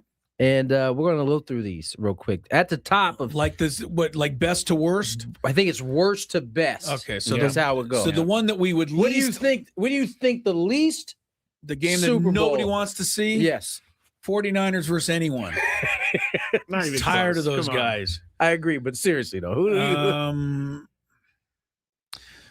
the Bears and Rams are big markets, so I'm not going to go there. I think Seattle's a top seed, so I think 49ers would be the least in the national. Probably Houston seems like the most likely in the American. You got one of the two, just right? One, huh? And Texans is the one. Oh, so San Francisco's not it. So Houston, Bears, huh? Texans, Bears, Super Bowl. Worst game. Huh? That's the worst one predicted. I would not want to see that. Second on the worst Here you go, Chris. of the list. Patriots, 49ers. Which I don't understand why this would be a bad matchup. Just think about the match. I wouldn't want to watch that game. That game seems boring as hell. Really? Well, yes. The one thing I would say, it would match it would match the two franchises that have won the most playoff games, and they've never played each other in a Super Bowl, despite all of their successes. At 14, Broncos 49ers. You're going to another 49ers Well, theme you know there. what's going to happen there is if the Broncos play the 49ers, are going to show unlimited highlights of the 55-10 debacle. Which is fine for me. Way back when. Just beat down. John Elway's lowest moment that day. 13 on the list. Texans Seahawks. Yeah. Okay. They played already this year, by the way, on a Monday night. Oh, yeah, you're right. They did. They did. Thank you, Scrape. That's why I said it. Appreciate you saying I'm right. My goodness. Number 12 on the list, Bills Bears. As a terrible matchup. All right. This one's a rematch of the 2022 Super Bowl. Broncos Seahawks at 11. Yeah, and again, we're gonna they're gonna throw show the ball snapped over Peyton's head, and after that, I don't remember anything about that game except it stunk. It was a beat terrible, down, absolute beat down. I do remember rest his soul, wide receiver, him getting cracked by Cam Chancellor in that game. The Denver guy who passed. Yes. Oh, Demaryius Thomas. Yeah, I don't even remember that. Yeah, I do. Yeah, I believe that was It was early. It was early in that game. It was in a recessed part of my brain until Tony just brought it back. I believe that game was the one played in New York, or it was Meadowlands, or whatever. Yeah. Number 10. We get into the top 10 now. All right, top 10 matchups. This matchup would certainly bring a lot of replays of the Seahawks not running the ball in the Super Bowl against the Patriots. Yes, New England Patriots. I've seen at that 10. play 1,000 times, and it is so easy to say what they should have done, and they should have. But that was one of the greatest interceptions you have ever seen. If you watch that play over and over again, the ball was almost in the hands of the receiver. They got there at the same time. And Malcolm Butler just out-muscled the guy and took the ball. It was an incredible interception. It really was. It was interesting. He doesn't get enough credit for it. They blame it all on the call. Yeah, Marshawn and I can't remember the other gentleman's name. They have a show together, and they had a bunch of the Seahawks players in kind of talking a round table. And I think a lot of them came to the conclusion that play changed their fortune moving forward because they had won more Super Bowls. They had a mentality of a run first team, and they all said when it got down to the biggest moment of the year, you didn't do it, and it made them question everything moving forward about their philosophy. And you go back to that time, and you could see them just kind of get worse and worse from that point on. And that play is another example, by the way, of the amazing luck. I hate to say it for the GOAT, but Tom Brady was always on the right side of those things. Just always was. No, I mean, the helmet catch, no, he was not on the right side of the That's David the Tyree one catch. time he was. Fair. One time he was on the right side of the certainly the tuck rule. The tuck rule. Oh my gosh. Raider fans' heads exploded. By the way, the day. tuck rule happened during a game with Tom Brady commentating on it, and I was like, "Why is Tom Brady not talking about the tuck rule?" Number 9 on the list, Broncos Bears. Number 8 on the list, Texans Rams. Yeah, they played in Week 1 this year. I'll take the Rams, but not the Texans. Number 7, Bills Seahawks. Getting a little more exciting, I guess. Broncos Rams. That's number 6. Okay. Broncos, I don't see them being an exciting team to watch. I'm sorry. No, they're not. Texans 49ers at number 5. It's D'Amico Ryan against his old team. It's a teacher facing student. All right. Oh, now we get back to the Bills. The 49ers got a couple good ones here. Bills 49ers at 4. That is the one that Chris Berman from ESPN picked every year. 10 years in a row, and it never happened once. No. And it should have. It felt like every year. It never happened. Patriots Bears at number 3. Oh, God. That's another beatdown rematch from the Super Bowl. The number 2 best game available, Bills Rams for the Super Bowl. Well, last year they played a 46-45 game or something. Oh, so yeah. that would be pretty good. And wait, let me try to think what's left over. I don't know if I can think. I don't agree with it. You don't agree with the one you picked is this is the best one? The best one. And I don't agree with it either. Let's see. Seahawks. I say Rams is going to be in it. And who's left? The Patriots? Yeah. Rams Patriots, number 1. I'm telling you, the NFL that was a terrible Super Bowl a few years ago. It would It also was like 13-3. Right. It would also be the first time, if that happens, that a matchup occurs. I'll read you. I know we got to go to break. I'll read you the little excerpt. It says, whoever wrote this. I've said I like a game that defines the season, and this one fits the bill. After months of debate about whether Matthew Stafford or Drake May should be MVP, let's see them settle it on the field. Yes, but that wouldn't settle it because it's only voted on the regular season. It's already, actually, by that time, it already we'll already know who won. The NFL loves anything to do with the Patriots. They're not going to make it. You said so yourself. Well, I did say they were one and done, and they weren't one and done. Right. So, where are we going next? We're doing sports court. Sports court. Hey. Get the wigs out. Okay. We're gonna decide some things here. I will on Gwynn not Chris. be bald for the next 20 minutes. Ben and Woods on the Fan. Now, you've been representing the Friar Faithful for a little bit here. Now you're out in the forefront. You mentioned family quite a bit. How important was it to get your wife Audrey on board with this? How long did it take you to get her in this direction? It took a while. It's probably taken years, but I don't know. We were on the same page for a long time. For a long time we thought there's no way this is possible, with our family and be able to move them across country and take them out of school and all that kind of stuff. But we talked to enough people. We got to thank the Melansons. They kind of gave us the blueprint of how they've moved their kids from Florida to Arizona to San Diego, and we're going to follow that plan. And once we decided that, it was like, I talked about it a little. There was some peace that came over both of us to be able to say yes to this decision because we knew it's an opportunity of a lifetime.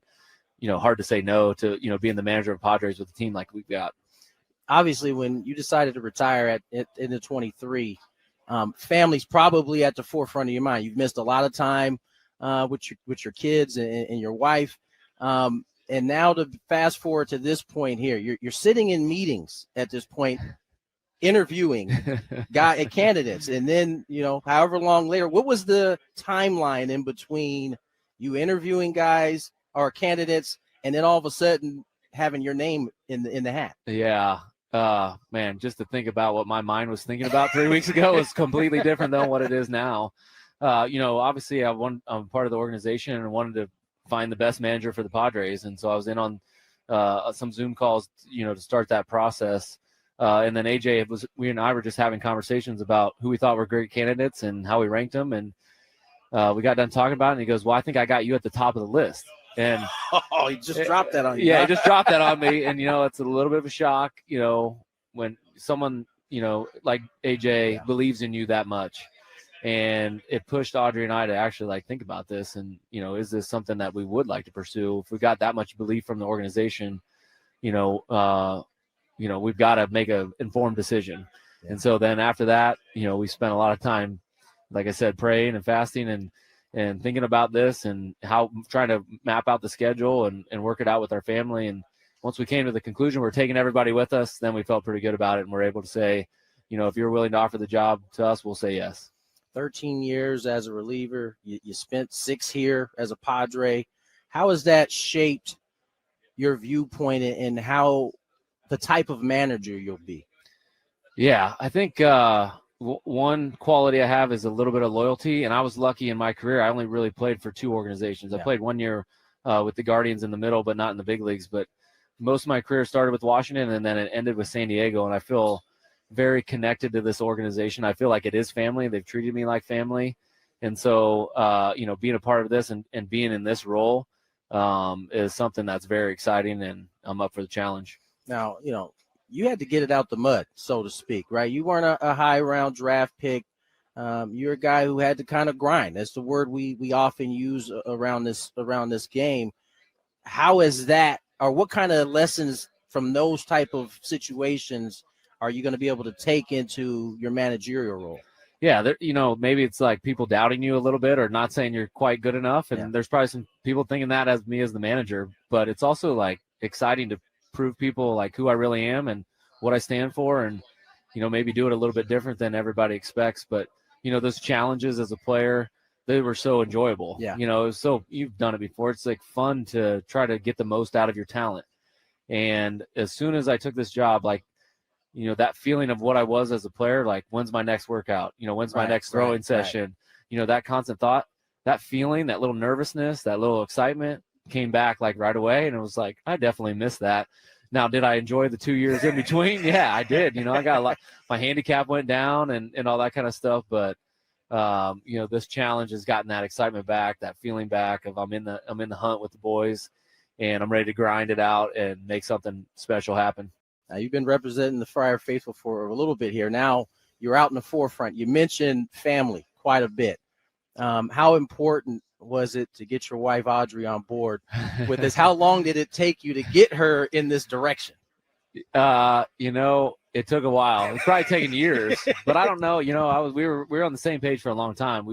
For a long time we thought there's no way this is possible, with our family and be able to move them across country and take them out of school and all that kind of stuff. But we talked to enough people.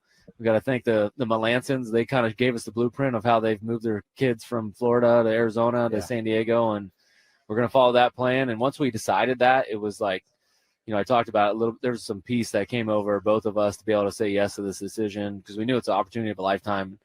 Hard to say no to, being the manager of Padres with the team like we've got. Obviously, when you decided to retire in the 23, family's probably at the forefront of your mind. You've missed a lot of time with your kids and your wife. And now to fast forward to this point here, you're sitting in meetings at this point, interviewing candidates, and then however long later, what was the timeline in between you interviewing guys or candidates and then all of a sudden having your name in the hat? Yeah. Man, just to think about what my mind was thinking about 3 weeks ago was completely different than what it is now. Obviously I want room, but he won't do it because there's a cloud. There's a cloud in there now. I just guys went in get there. It right. It's a plume. It's a plume, 6-foot plume of droplets. After I used went number 1 in there a little while ago. Scraby, once the toilet flushes, Scraby will go nowhere near the restroom for like an hour. He won't even go in there the So restroom weird. if you went there at the same time. Like he's not going to go. Never go in. Yesterday, Weird. I walked into the bathroom. I heard someone Talking? at the urinal. I heard someone doing the belt thing, and I immediately turned around and pretended like I had something on the printer to get. Doing the belt thing. Huh? Just like undoing the belt. Undoing the belt. Oh. Yeah, but I immediately ran turned out of around and I went and pretended like I had something on the printer. You've never moved Doing the belt. You've never thing. moved so fast. I didn't know how to describe. What do you want me to say? Unleashing the Undoing his dragon? Doing his belt. That's funny. Doing the belt thing. Quick question. Going back to that list, if you have it, where was Seahawks Texans matchup? Was that high or low or in the middle? Let's see. Seahawks, Texans. I don't think it'll happen, but it's interesting. The Super Bowl is almost always a couple of contrasting styles. I think it might be interesting to see two defenses that are just incapable 13 of so way down the list. Seahawks, terrible Texans. game. Yeah. I think it'd be interesting. These two defenses teams that are just it great. says these teams field the two lowest scoring defenses in the league and the two best defenses by DVOA. Right. The matchup would be reminiscent of the last time the Super Bowl was at Levi's Stadium when the two best defenses, DVO, showed up, the Broncos and the Panthers, and a pass rusher won MVP Von Miller. It could result in the kind of slugfest where the first team to 14 wins. And I guess people always think that's a bad game, but I don't. What was the score of that Panther game? I know Cam 24 did. to 10. No, okay, so there you go. Two defenses. 24-10. All right, I think the last touchdown was defensive for Denver. Let's do. And guess what? That was back in at Levi's Stadium, which is where the Super Bowl is this year. Thank you, Carl Sheffers. Yes, just said that. Yes, just making sure everybody heard. They got me earlier. Okay, I'm glad I got just you, buddy. Sure Dang it!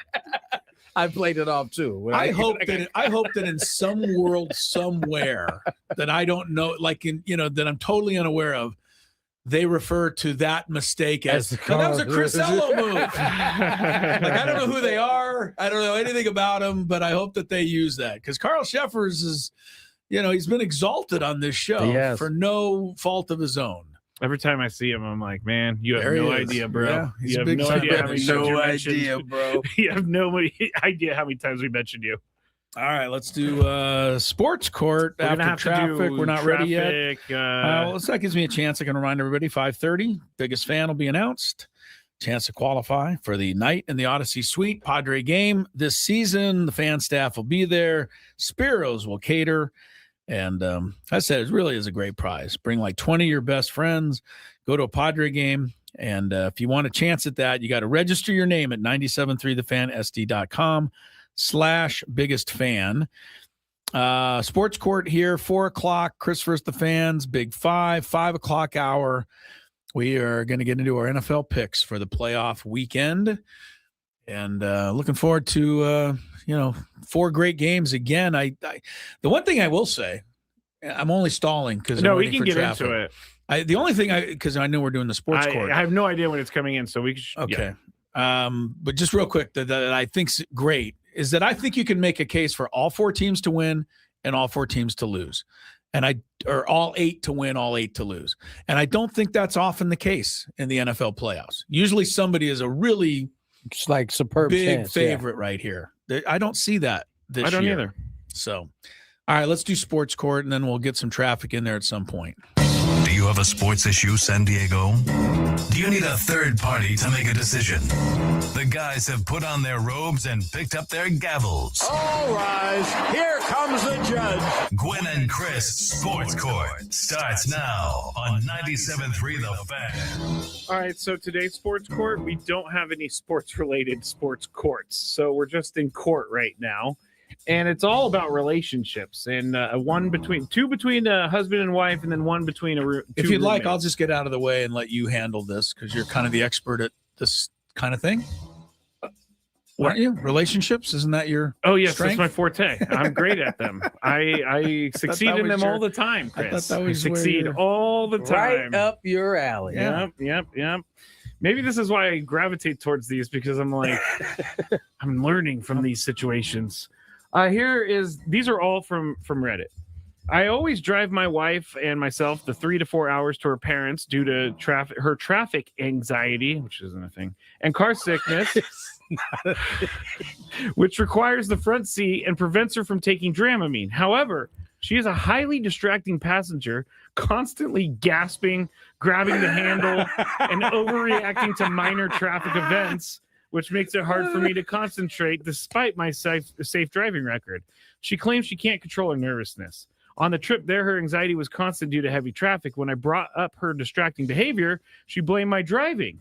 For the drive home, I insisted she either sit in the back with our 11-year-old daughter or drive herself. She refused to drive and refused my suggestion of NyQuil, calling me a jerk, which is kind of jerky. Now you're trying to drug your wife.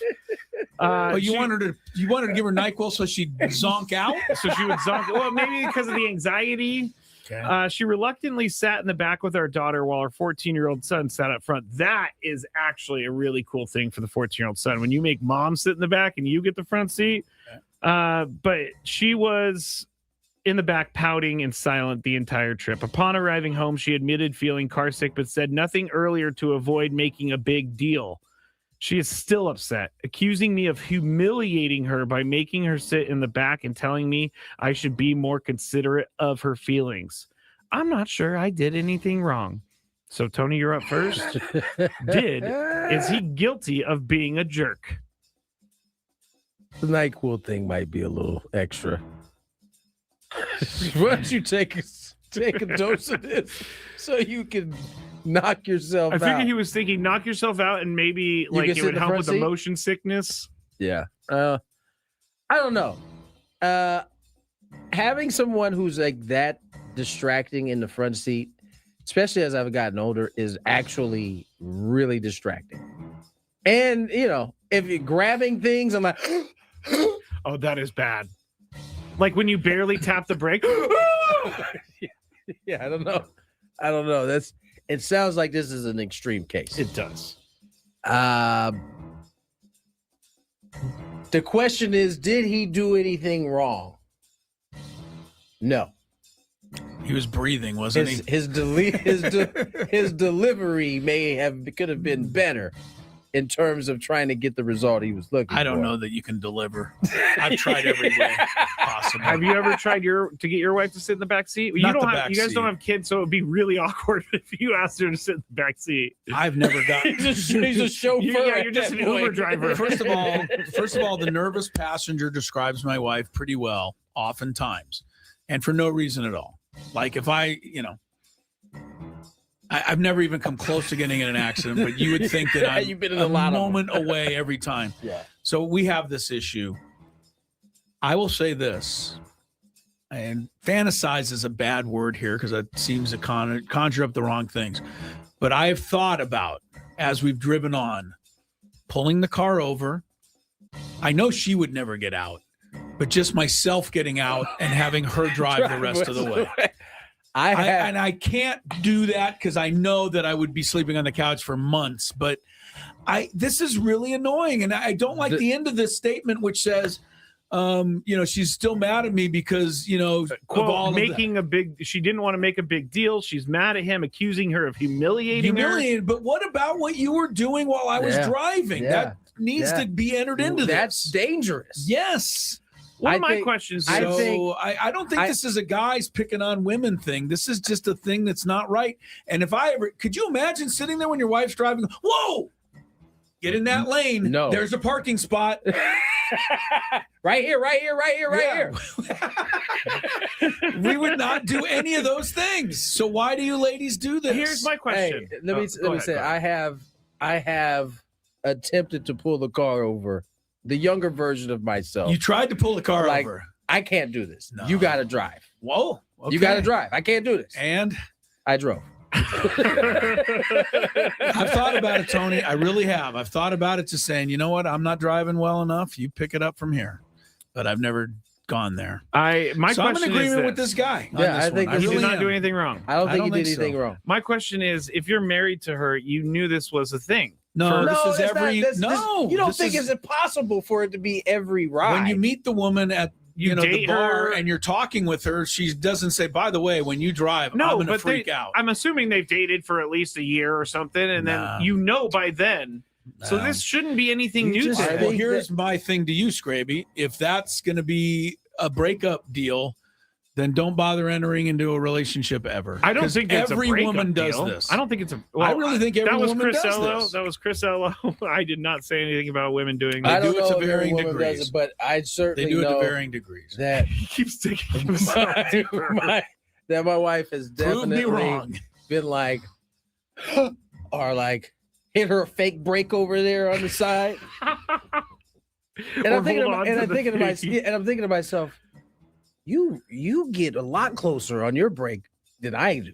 I try to keep a car length. But whatever. Yeah, no. It's all right. Let's get off this before we get in more trouble. Let's go to traffic, and then we got two more. From the 855 Get Ross Traffic Center, protecting San Diego after accidents or injury. Here's Kelly Danick. Traffic is brought to you by Valvoline Instant Oil Change. Well, some relief for you on southbound 805. Accident has cleared over the right shoulder just before Governor. Watch out for lots of leftover slowing off of the split. Northbound side of the 805, tow truck helping to clear an accident past El Cajon Boulevard.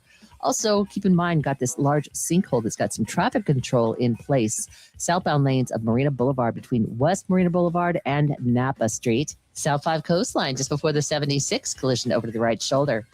New year, new goals. Start with your car at Valvoline Instant Oil Change. A fast oil change and essential maintenance checks help keep you moving into the new year. Check it off your list. Visit SoCalOilChange.com. Valvoline Instant Oil Change. Ready when you are. I'm Kelly Danick with Gwynn Chris, San Diego's #1 sports station, 97.3 The Fan. All right, we'll get back into it here, and we're going to do it with this one. And Chris, you're up first. I love the Mission Impossible movies, and the final one was released on digital download. This was a little bit ago. My wife never watches these movies, but for whatever reason, she said, I want to watch that movie too. But do I need to catch up on the others? I immediately thought, does she mean she needs to watch like 7 other movies before I get to watch my movie? I think dinosaurs might roam the earth again before she finishes those 7 movies. So I told her my deal, and she thinks it would be fun to watch together and make it a thing. All I want to do is just watch the movie. I've considered watching without her and then rewatching, but if she finds out I watched it without her, she would lose her mind. Chris, give me some guidance. What would you do? Well, I wouldn't be watching any of the Mission Impossible movies to begin with. I think that's an unnecessary shot at great movies. I don't think they are. And I think all 8 are pretty much the same. So that's not true. I don't think I would just. She wants to watch the other 7 And before he gets to watch his final movie of the series. Yeah. Well, I watch it without her? Yeah. No. Yes. Probably. Yes. I watched Titanic without my wife before, and she ordered me to wait for her. But I was on a road trip, and I had like 5 hours to kill one day, and I was in Alaska, and I went and saw it. I did not tell her until we went and saw Titanic together, and when it was over, I told her. So you can get away with that. All right. But I would ask her to watch the other 7 on her own time. I don't think he should have to rewatch all 7 with her. That's not. People are like really fair, mad at this husband, and I'm like thinking, watching 7 movies that are like 2.5 hours each is a hard thing to do. Tony, what would you do? Would you watch without her? I would think you could no, just say. I wouldn't watch. Listen, there's a timeline. Listen, I get it. I'm kind of that way too. I want to see all the other movies, make sure I connected all the dots. Okay.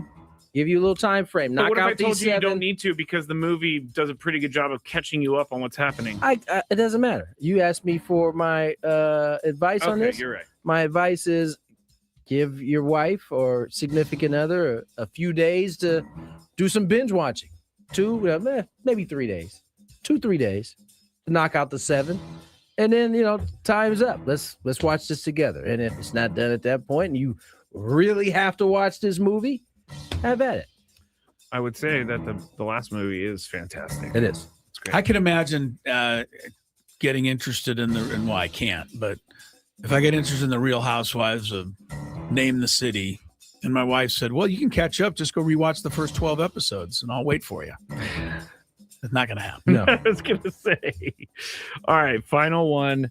This is a roommate talking about his roommate. I've been living with one of my good friends as a roommate for about a year now. I lost my job about 4 months ago, and since he was in a good position, he took away half my rent owed, but he asked if I could basically be the custodian of the house, do the dishes, clean, fix things, all of that. I accepted because this is a good deal to me and I don't have a job.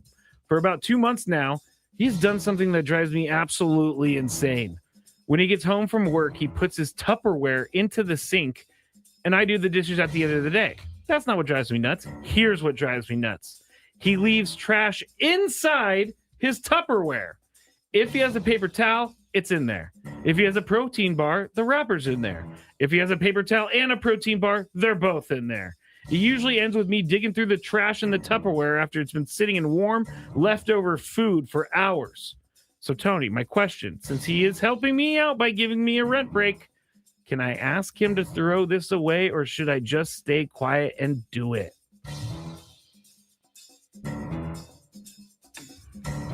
$4 months, huh? Yeah. Guy's been paying his rent for 4 months, right? Cut the rent in half. Cut the rent in half for 4 months. I asked him to do some dishes in return. Yes. Well, be the custodian of the house. Yeah, no, man. I think if first of all, I imagine a Tupperware of this size that he's taking to work is not very big.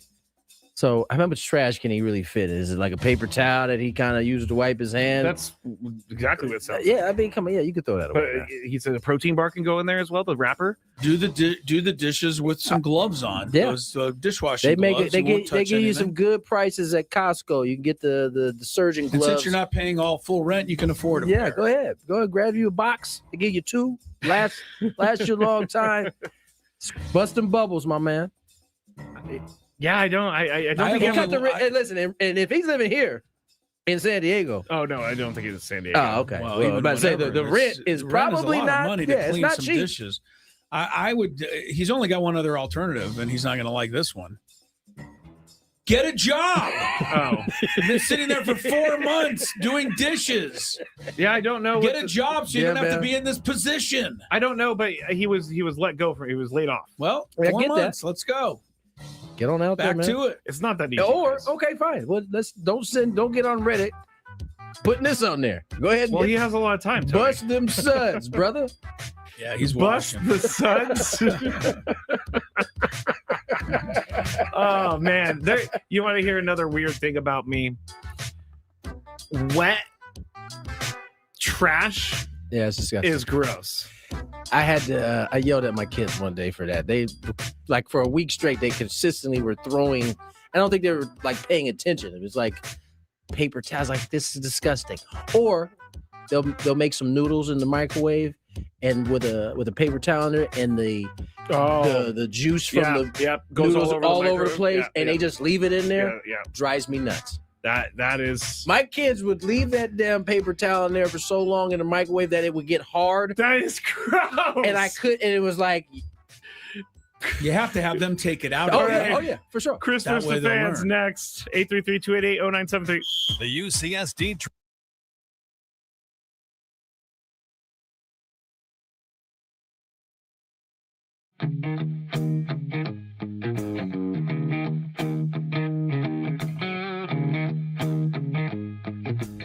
There's a Roadrunner. Meet me.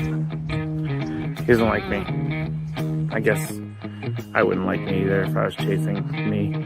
As you can see, I'm all Aztec'd out here at the Aztec Baseball Tournament. It's the SDSU Baseball Alumni Tournament. Right now, we are 1 under in the scramble. And Chris is playing well, Tony's playing well.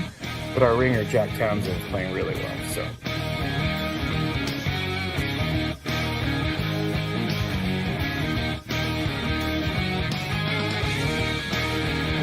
Chris says that he can't play golf, but this is the second birdie putt he's made for us. This time it was like 20 feet.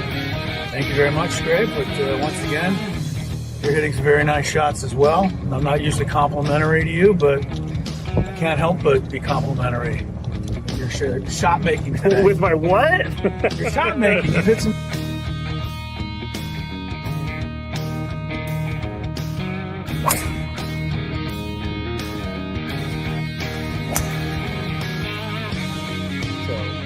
We are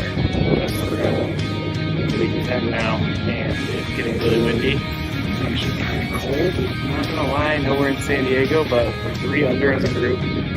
We just got off a birdie, and I just hit my defense.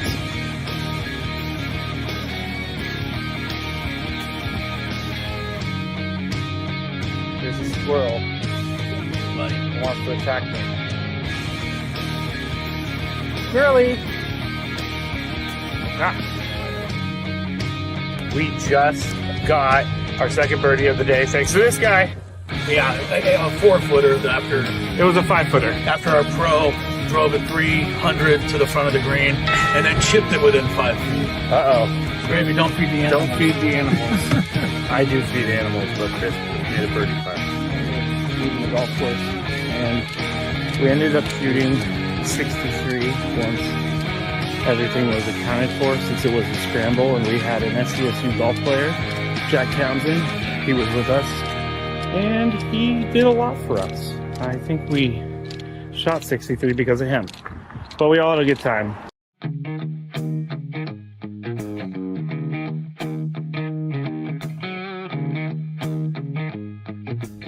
There's a Roadrunner. Meet me. He doesn't like me. I guess I wouldn't like me either if I was chasing me. As you can see, I'm all Aztec'd out here at the Aztec Baseball Tournament. It's the SDSU Baseball Alumni Tournament. Right now, we are 1 under in the scramble. And Chris is playing well, Tony's playing well. But our ringer, Jack Townsend, is playing really well.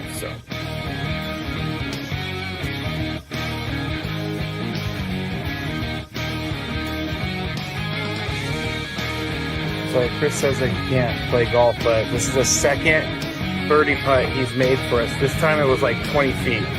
Thank you very much, Greg. But once again, you're hitting some very nice shots as well. I'm not usually complimentary to you, but I can't help but be complimentary.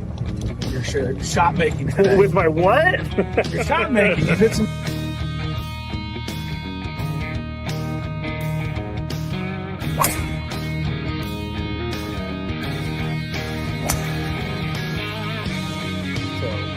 We are leaving 10 now, and it's getting really windy. It's actually kind of cold. I'm not gonna lie, I know we're in San Diego, but we're 3 under as a group. We just got off a birdie, and I just hit my defense.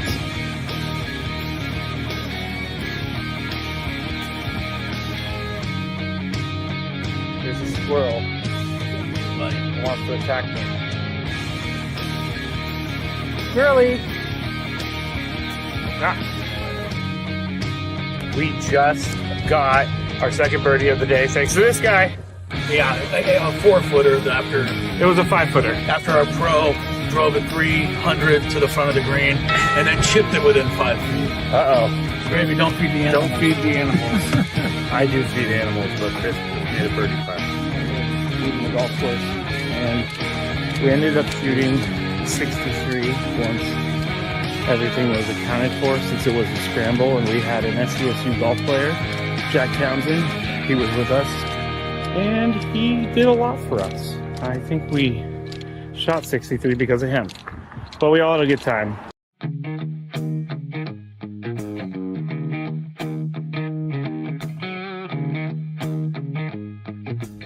There's Roadrunner. Meet me. He doesn't like me. I guess I wouldn't like me either if I was chasing me. As you can see, I'm all Aztec'd out here at the Aztec Baseball Tournament. It's the SDSU Baseball Alumni Tournament. Right now, we are 1 under in the scramble, and Chris is playing well, Tony's playing well, but our ringer, Jack Townsend, is playing really well, so. Versus the fans. Headed your way, 833-288-0973. Yeah, man. If you have a distracting whoever in your front seat, could be wife, could be friend, offer them some NyQuil. That'll do it. I didn't know you were going there. Never mind the NyQuil. Just hit him over the head with a hammer. Knock him out. Why waste time? They will quickly not be a distraction after that NyQuil hits your system. No, just joking. 833-288-0973. If indeed you want to take on Chris Ello at a chance to qualify for a grand prize, you know what that is, 20 tickets to hang out with all of us here at the Fan in our Odyssey suite at a Padre game at some point this season. Again, 833-288-0973. Is that what's at stake in Chris versus the Fans? Yeah, I didn't want to Carl Sheffers in. It's not what we were playing for. Okay. That's the biggest. So that's that the biggest fan. That wouldn't be Carl Sheffers then. I just didn't want to jump in and be like, "You're wrong," and then realize I was wrong. I just don't want to mislead the contestants. Right. You'll be qualified for a chance Vegas, to win the grand prize. Yes. What's the Vegas one? 2 tickets to Sammy Hagar at Dolby Live at Park MGM, a 2-night stay at Park MGM Las Vegas, and a $100 gas card. Sammy Hagar returns to Las Vegas with his Best of All Worlds Las Vegas residency. You can see him March 11th through the 21st, September 18th through the 26th at Dolby Live at Park MGM. Tickets on sale now at Ticketmaster.com. First of all, that was unfortunate because that was a pretty clean opening to this 4 o'clock segment. Yeah, otherwise very clean. Oh yeah, I mean, without the information being completely wrong, it would have been a hit. Just want to remind everybody we are broadcasting live from the Bill House Studios. We know how. Let's play some Chris versus the Fans. If you had one shot, one opportunity to take down the human almanac himself, howdy do. Now is your time. Listen to me, this guy is dangerous. Now is your opportunity to win a prize. Well, I hope you know what you're in for. Chris versus the Fans starts now on 97.3 The Fan. Gotta hit that button. Turn your mic on, buddy. You have to make it through 3 questions. Each question will get more difficult. If you get the question right, you move on. If you get it wrong and Chris gets it right, you're eliminated. But if Chris gets it wrong, then you move on to the next question or you win. If you're a first-time player, let us know before you get into it, and you'll get that question for free today. All right. Jim Harbaugh. What? Giants. John Harbaugh. Giants. I was about to say they made a trade.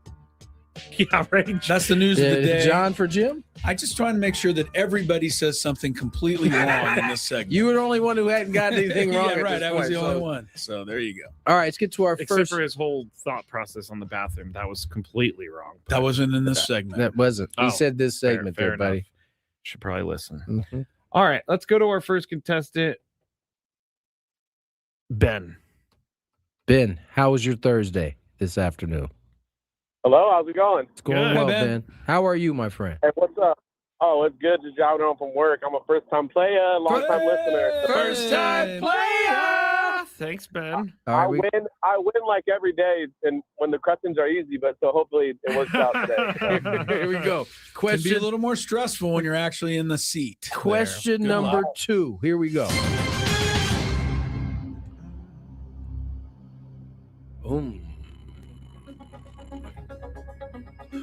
Who has the most 5,000-yard passing seasons in the NFL? History. I mean, that history, yes. Tom Brady. Tom Brady. Stay there, Ben. Ello for the steal. That's a tough one. Seems a little strong. I'm only thinking to what's this question 2, right? Yeah, it's question 2. That's right. I'm only thinking of one name, and that annoys me because there's probably somebody else that's right there. I'll say Peyton. Manning, comma Peyton. I am stunned. I thought this was a done deal. You would get it. No, he does not get it. Put some respect on my man Drew Brees' name. Yeah. 5,000-yard passing. Tom Brady did it twice, I believe. That was and Patrick Mahomes has done it twice. Very good. All right. Good for you, Ben. On to the next, the last question, possibly. Times? Slanging that baby. I can hear Chris clacking on Drew Brees' stats to make sure I'm right. No, all right, here we go. That's good. That's a good question. I can't ask this one because Chris will definitely know it. What's the matter with me knowing a question? I mean, it's just too easy for you. As a matter of fact, I think you've mentioned this just in random conversation, so I know you know it. Which NBA team has the longest active streak of playoff appearances? Another tough one. It's a three-point bomb. Most consecutive years. Go with the Golden State Warriors. Warriors. Don't hate it. Don't hate that guess. I hate missing both questions. I really do. Ooh. Can Ben be a champ without getting one correct? I don't like that. See, all you first-time players, this is what you can get, possibly a chance at the qualifier. This is really hard. Why are you crying? Why are you whining? I've been in the playoffs I have a guess, but I'm not ready to guess it. I want to see. I want to look at all the teams. I'm just looking at the names. Wait. Hold on. What? I'm looking at the names of the teams in the NBA, so I don't overshoot somebody here. I think that's fair. You can look at the names. I think we need an answer. Celtics. Sorry, Ben. I was hoping that you would win after he so rudely took all the time. All right, let's go to our next contestant. Sorry about that, Ben. You're not. Yes, I am. Oh, this one. There's two things about this game that you get completely wrong, and I can't. We change can't your talk mind. about it right now. One is you think I don't want the contestants to do well. Well, that's true, and I do. And two, you think that I am absolutely livid beyond belief when I miss a question, and that's not true either. I beg to differ. When the game-winning drive question came up, you were quite angry with me. I'm angry at the question. I'm not angry that I missed it.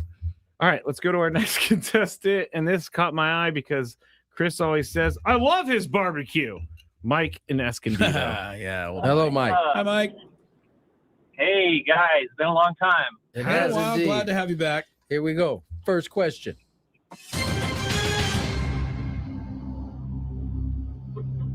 What team does newly signed Alex Bregman play for? I hadn't heard that news. Oh, no. No. Well, no for you, yeah. Well, I've got 30 choices. Definitely not the Padres. Yep, you would have heard that. You would have heard, yeah. You're down to 29. And can you read that question one more time? Sure. So I know it's not the Red Sox. What team did Alex Bregman just sign with? And I'll tell you, it's not the Red Sox. Now you're down to 28. 28. Yeah, it's just going to be a guess. Giants. G-Men. That would have sucked. Yeah. They already got it. Thankfully, Stay there, Mike. Stay there. I actually had to think of this a little because it's too new, but I'm pretty sure he went to the Cubs. Sorry, Mike and Escondido. Still love your barbecue, man. It's not actually. I know the funny part is this is not actually his barbecue, but we keep saying we say it every time. All right, you know what? John from Temecula is on the line. Come on down, John. Hey, fellas, how's it going? It's going well, my friend. Pretty good. Here we go. So, wet trash is disgusting, and my mom was that female passenger when I was learning how to drive. That scared me to death when I was a teenager. That's a tough young man drive right there for sure. That is. All right, here we go. First question. Yep. Oh, man. All right.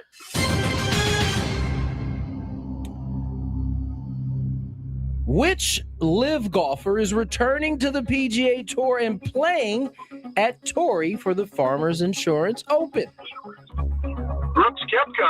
I think John's actually a golf coach, or was a golf coach. Everybody loves themselves some Koepka, except for the Curmudgeon Scrapey. Koepka. Haven't I said over the last it doesn't matter what you said. You've said for a long time you didn't. You said you hated him so long that it carries over. That was before live golf happened. It just carried over. Here we go, John. Question number 2. Which quarterback threw for the most yards during last week's wild card round? Oh, boy. 6 games, 12 quarterbacks. Yeah. Let's go Matthew Stafford. Stafford. He was slinging it, but it wasn't Stafford. Devontae Adams shouldn't have dropped that last pass. That's a good question, Scrape. How about Caleb Williams? Caleb from the Bears. Yes. Sorry, John. I'm sorry. Thank you for playing, John. Thank you again for coming in last week. I saw a stat that was pretty incredible the other day. Not about him, but the Bears this year won 7 games that they were losing at the 2-minute warning. I saw that. That's absurd. Crazy. Not tied, losing the game with 2 minutes left. That is absurd. They won 7. That's why they got a kind of a special young quarterback. That's why they're still alive. Yeah. Tony's going to rub it in our faces once Caleb Williams is like MVP because both Chris and I said we were slow to come around. We're slow to come around. Who's our next contestant? Our next contestant is Wyatt. Hello, Wyatt. How are you? Doing good. How you guys doing? Pretty good. Pretty good. Here we go. First question. Who won this year's Heisman Trophy? Yeah, too recent. This year's Heisman Trophy was Fernando Mendoza. Indeed, it was. I was shuffling through my mind. I had not come up with the answer yet when he said it. Question number 2. I won't make fun of Chris because I am terrible at remembering things that are too recent. Yeah. Me too. Will Myers played for the Padres, and he played for 2 other teams. Name those teams. Is that the Reds and the Rays? You are correct, Wyatt. Count it. Rookie of the year, if I'm not mistaken. Yes, for the Rays. Indeed. For the Rays. Here we go. Question number 3. Which one are you talking about, Chris knowing? The first one? What's up? You said Chris knows one of these. The second one. For sure. Okay. No, the second one. You just erased a different one. No, I know. Okay. Which Hall of Fame NFL QB? Sorry. You missed a word in there? Yeah, I don't know what happened to this question. Which Hall of Fame NFL? You know what? I'll read a different one. Which QB was named to the first team All-Pro by the NFL this season? This year's first. That was Matt Stafford. Oh, nice. Wow, he was waiting on you. Wow. Nice Stay shot. on hold. Why? Yeah, that question did not make sense. But You got all 3 right. Chris, I'll just ask you this since For fun. Okay. Which Hall of Fame NFL quarterback is the only to win NFL MVP twice while going undrafted? NFL Hall of Fame quarterback. Won MVP twice, and he was undrafted. Only quarterback to do that. He's going to know this one, too, after he thinks about it for a second. This isn't a tricky one where he played baseball or basketball. No, okay. No. That's where my mind went for some reason.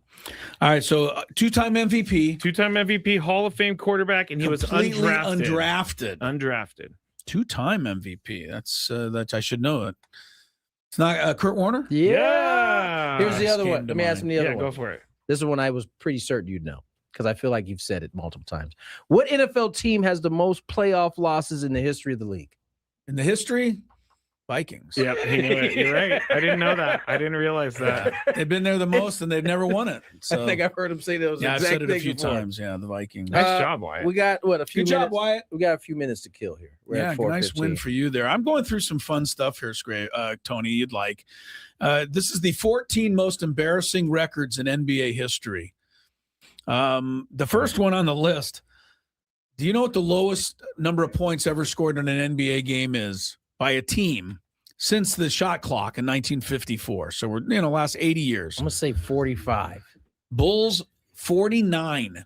The year after the Jordan era ended. I feel like I remember it. They lost somewhat. 82-49 to the Heat. By the way, in a regular game. That's like the equivalent probably now to like 70 something. Isn't it? Yeah. 82-49. Because 82 was like right. 82 won the game. That was like a kind of the way that basketball You'd win every played. game now with 82. Oklahoma City's largest defeat in history, 152-79. They lost by 73 points to the Grizzlies in 2021. Let me see if there's another good one. How times have changed for the Grizzlies. Yeah, not much. Oh, no, that the Grizzlies won that game. Let's see. Most missed field goals in NBA history. That's easy. That's LeBron. He's just taking the most. So that's overtime. How about most field goals missed in a game? Well, we'll see if that's on here. Most free throws missed in a game. Andre Drummond once missed 23 free throws in one game. Wow. That's a tough night. Let's see. LeBron is in here again for another. Most turnovers in a game by a single player is a Hall of Fame player, believe it or not. Jason Kidd, 14 turnovers in one game. Man. Worst single game shooting performance ever. Let's see, we got Tim Hardaway. 1991, Tim Hardaway had an 0 for 17 night from the floor. Tim Hardaway's good. This? What? How did you come across this? I don't know. Just Tim some Hardaway of these things really I look at during the the rigors of the day here. Rigors of the day. We're up to number. I got most consecutive missed free throw. This is no fair. It's just San Diego guy. No, Chris Dudley up here at Torrey Pine. He was a bad free throw shooter. Missed 13 in a row one time. I remember from Chris Dudley. I remember one time Shaq dunked on him and then like pushed him off of him. Yeah. And Dudley got up. It took the ball and just fired it at his head. Did Shaq feel it? He didn't miss. He missed him, but it didn't get ugly. So this one, I bet you, Tony. 41 technical fouls, the most in one season. Rasheed Wallace. And most missed 3-pointers in one game. He's active. Shot 1 for 17 in 2019. Think of a guy who hoists a lot of them, Tony. The Beard. Oh, James. James went 1 for 17 on the threes one night. All right. I think we've reached that our was point. Just a killing moment. Thank you for killing that time. You're we welcome. needed it. Let's get to break. More Gwynn and Chris on the other side. Here's some traffic. From the 855 Get Ross Traffic Center, protecting.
Scravy. Still looking forward to NFL picks for the playoff round. They're coming up in the 5 o'clock hour. Early going, Texas 15, South Carolina 12. This is a good matchup on the women's side. Number 4 versus number 2. Ongoing on an ESPN game today. If you're so inclined, women's basketball. By the way, 8,000 fans for the women's basketball Aztec game yesterday. Love it. So, nice job. That team is starting to gain some traction around town. As they should. They're on a roll. Chris, can I ask you a question? Yeah. Did you read the Big Five today? Oh, I'm not allowed. That's right. I'm not allowed to talk about things. Make sure this is one of those segments that could get Scravy in trouble too. No, I don't. Okay, well, I haven't read the Big Five. I read it. He's in the clear. It's not in there. I don't know if Scravy's been paying much attention, but Patrick Mahomes spoke on his knee the other day. He expects to be back for week 1. Yeah, I'm aware of the season. I have no doubt that he this will be back. You know what? The notion that a knee thing is a year now is not really that true anymore. I mean, they're getting better at There's fixing, no doubt that medicine and they're getting technology better is at getting the better. PT part of it. So this doesn't surprise me. Patrick Mahomes also basically, did he win the Super Bowl that year? He broke his knee or in the Bengal game, or you know what I mean, before the Bengal game. I believe I that think they was won it that year. Or let me look. When he dislocated his knee, dislocated his knee in the first playoff. No, I think they game. lost that year. Because part of the reason he dislocated his knee was because their offensive line was. Yeah, I don't know. I don't remember if he ended up. I know he got to the Super Bowl. 2019, he dislocated his knee. Did they win against? I think it was Jacksonville game. Let me see. And then did they win it that year or lose it? I don't remember. I see. No, that was a Patriots-Rams Super Bowl. I see that. Okay, wait a minute. No, that's wrong then. Was Because he this went to the Super Bowl like 6 years in a row.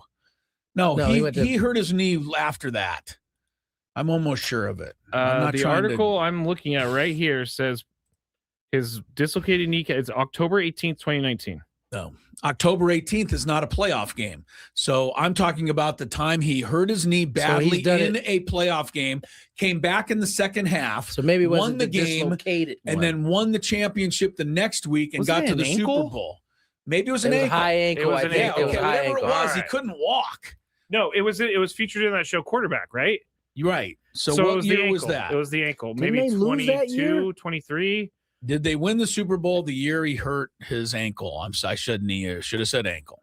I think they did. You know what? The because question before the he looked the whole because they got the 2 weeks or they got the week off. I think they did. And he actually looked pretty well. I think they did win that. I think they won. I think they beat who else? But your boy club. Is your boy in the Big Five, Rory? He is now. Oh, you needed a number 1. That's what it was. I meant to put it in there, but Rory see, that wasn't in there. So if I were to speak on that, that's fair. You wouldn't fair be. Game. I also now know why he likes Rory so much because he gives Rory gives him so much ammunition with all the dumb stuff he says. Yeah, Rory was on one today.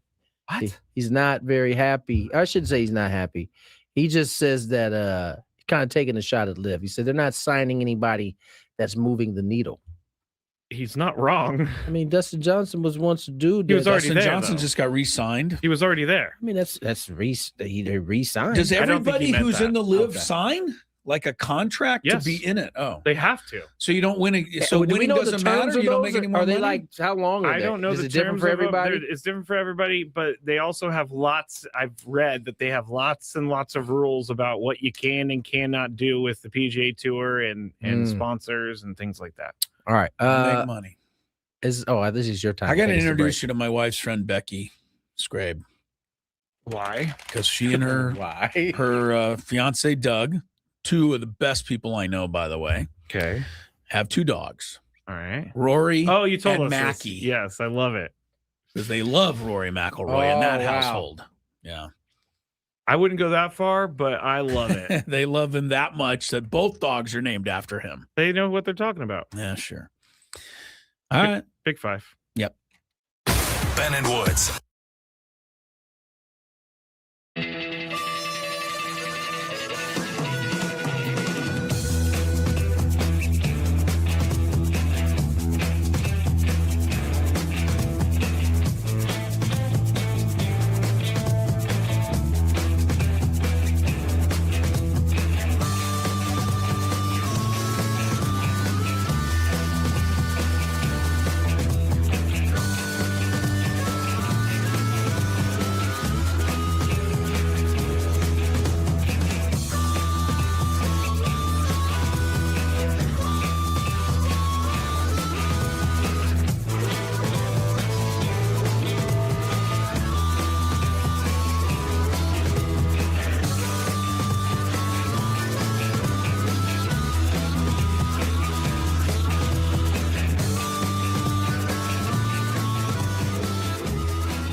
Crisello, yeah, we're here in Cooperstown for 97.3 The Fan. So excited, the induction weekend for the great Trevor Hoffman. What a class he's going in with, too. Let's take a look. Of course, Alan Trammell from Kearney High School in San Diego. And then, of course, the Detroit Tigers, great shortstop. Jack Morris in a Tiger uniform there, but I always remember him pitching that 1-0 shutout in Game 7 of the 1991 World Series for the Minnesota Twins. Maybe the greatest postseason pitching performance of all time. Chipper Jones, Padre fans remember him. Every fan of a National League team remembers him because he would come in and do damage to that team. Only the second #1 overall pick in the Major League Draft, Chipper Jones, to be inducted into the Hall of Fame. The other is Ken Griffey Jr. Vladimir Guerrero, never met a pitch he couldn't swing at, and powerhouse hitter for the Expos, and then, of course, the Angels at the end of his career.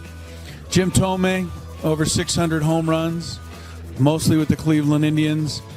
And then, the guy down here on the end who used to get all these guys out all the time, Trevor Hoffman, the greatest Padre reliever of them all.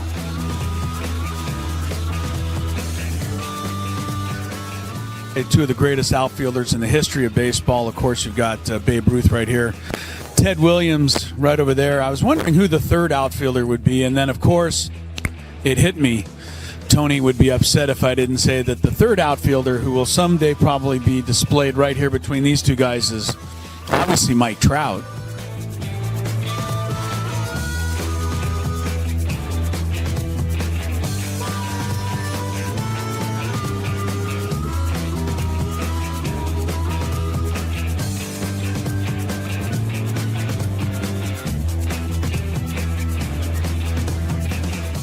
And this is the San Diego Padres locker room here in Cooperstown. Obviously a couple of jerseys there and hats, gloves, all-star stuff. I think the most interesting thing in this entire display, though, especially this weekend, is a picture in the top corner of Angus Young. He's the guitarist for AC/DC, wearing a Trevor Hoffman uniform, obviously playing Hell's Bells. I know that Trevor went to many AC/DC concerts and was honored by sitting in the front row to watch AC/DC play Hell's Bells in his honor. But there's a picture of Angus Young playing Hell's Bells for Trevor Hoffman, wearing the 51 jersey right there.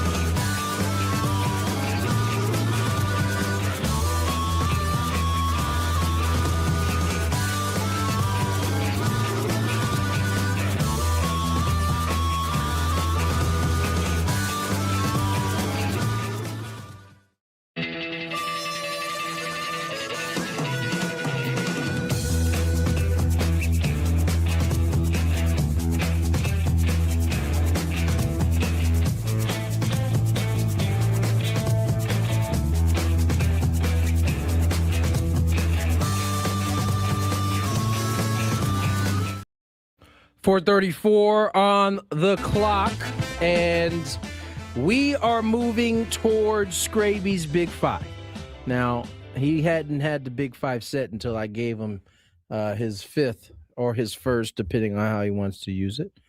Scraby, are these going to be any good today? Is really the question. It's a slow news day. Slow news day. So that means no. That means I scoured the internet for some Big Five topics.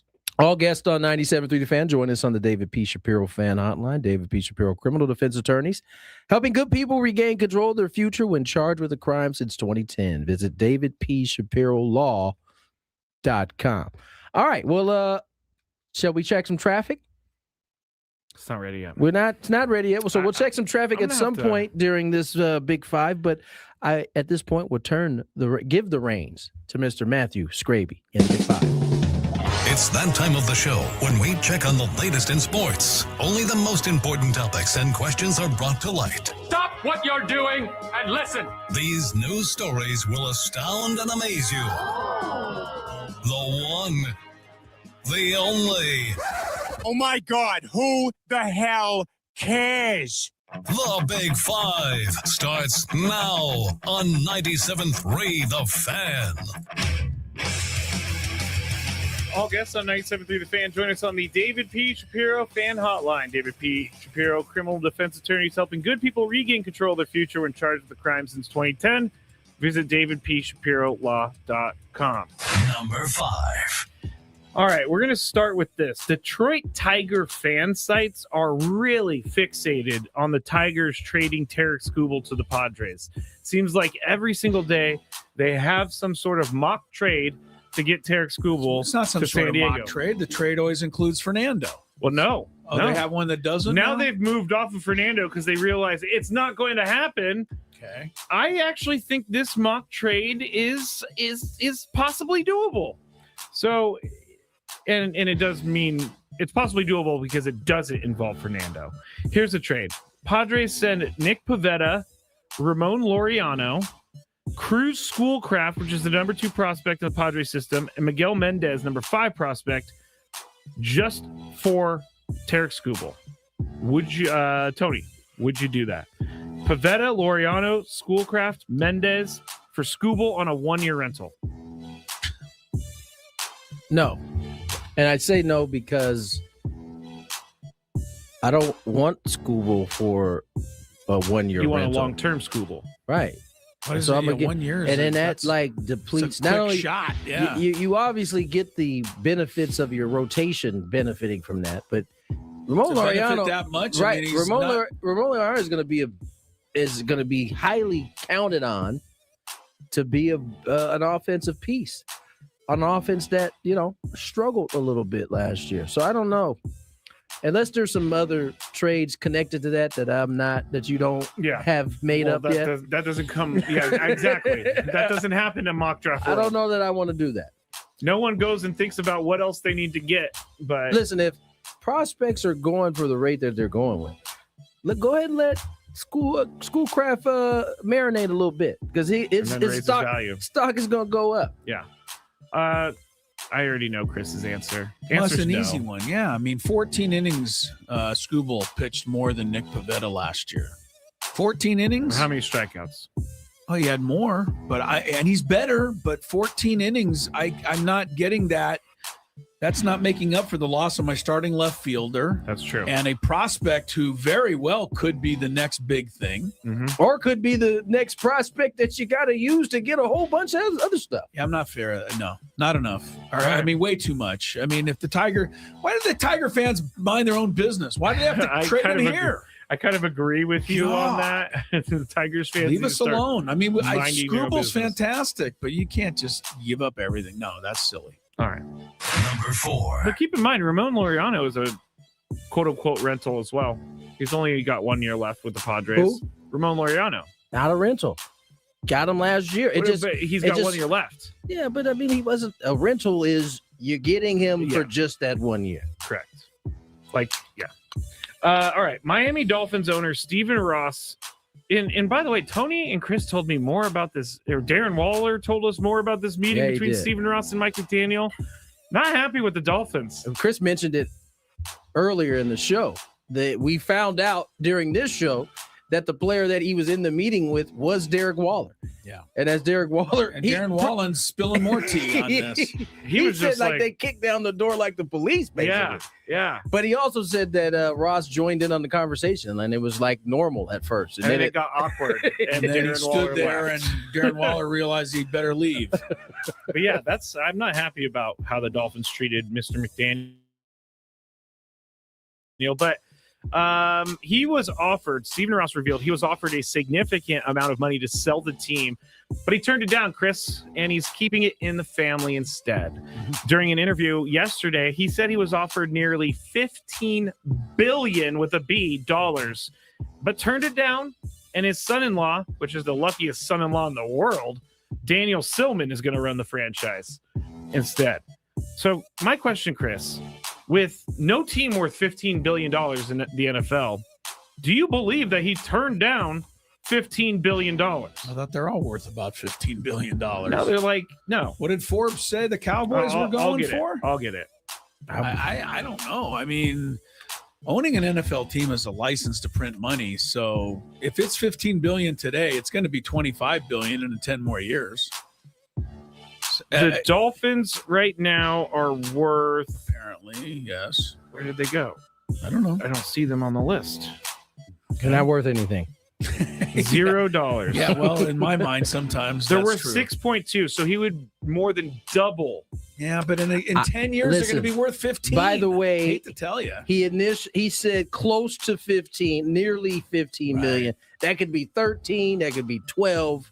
When you he round says it up, close to 15, I'm thinking 14.5. No. Who's offer? I mean, I guess they exactly. Could offer 14.5. Who? Let me write this. Who is the last NFL team to change ownership? Am I missing something? Panthers. The Broncos. Oh, Broncos. Yes. Okay, but that's because originally that only happened because Pat Bowlen died. Yes. Right. So eventually they went through a couple things, and now they're at a new ownership. So probably Carolina, because they forced him to trade it, to give up his team, didn't he?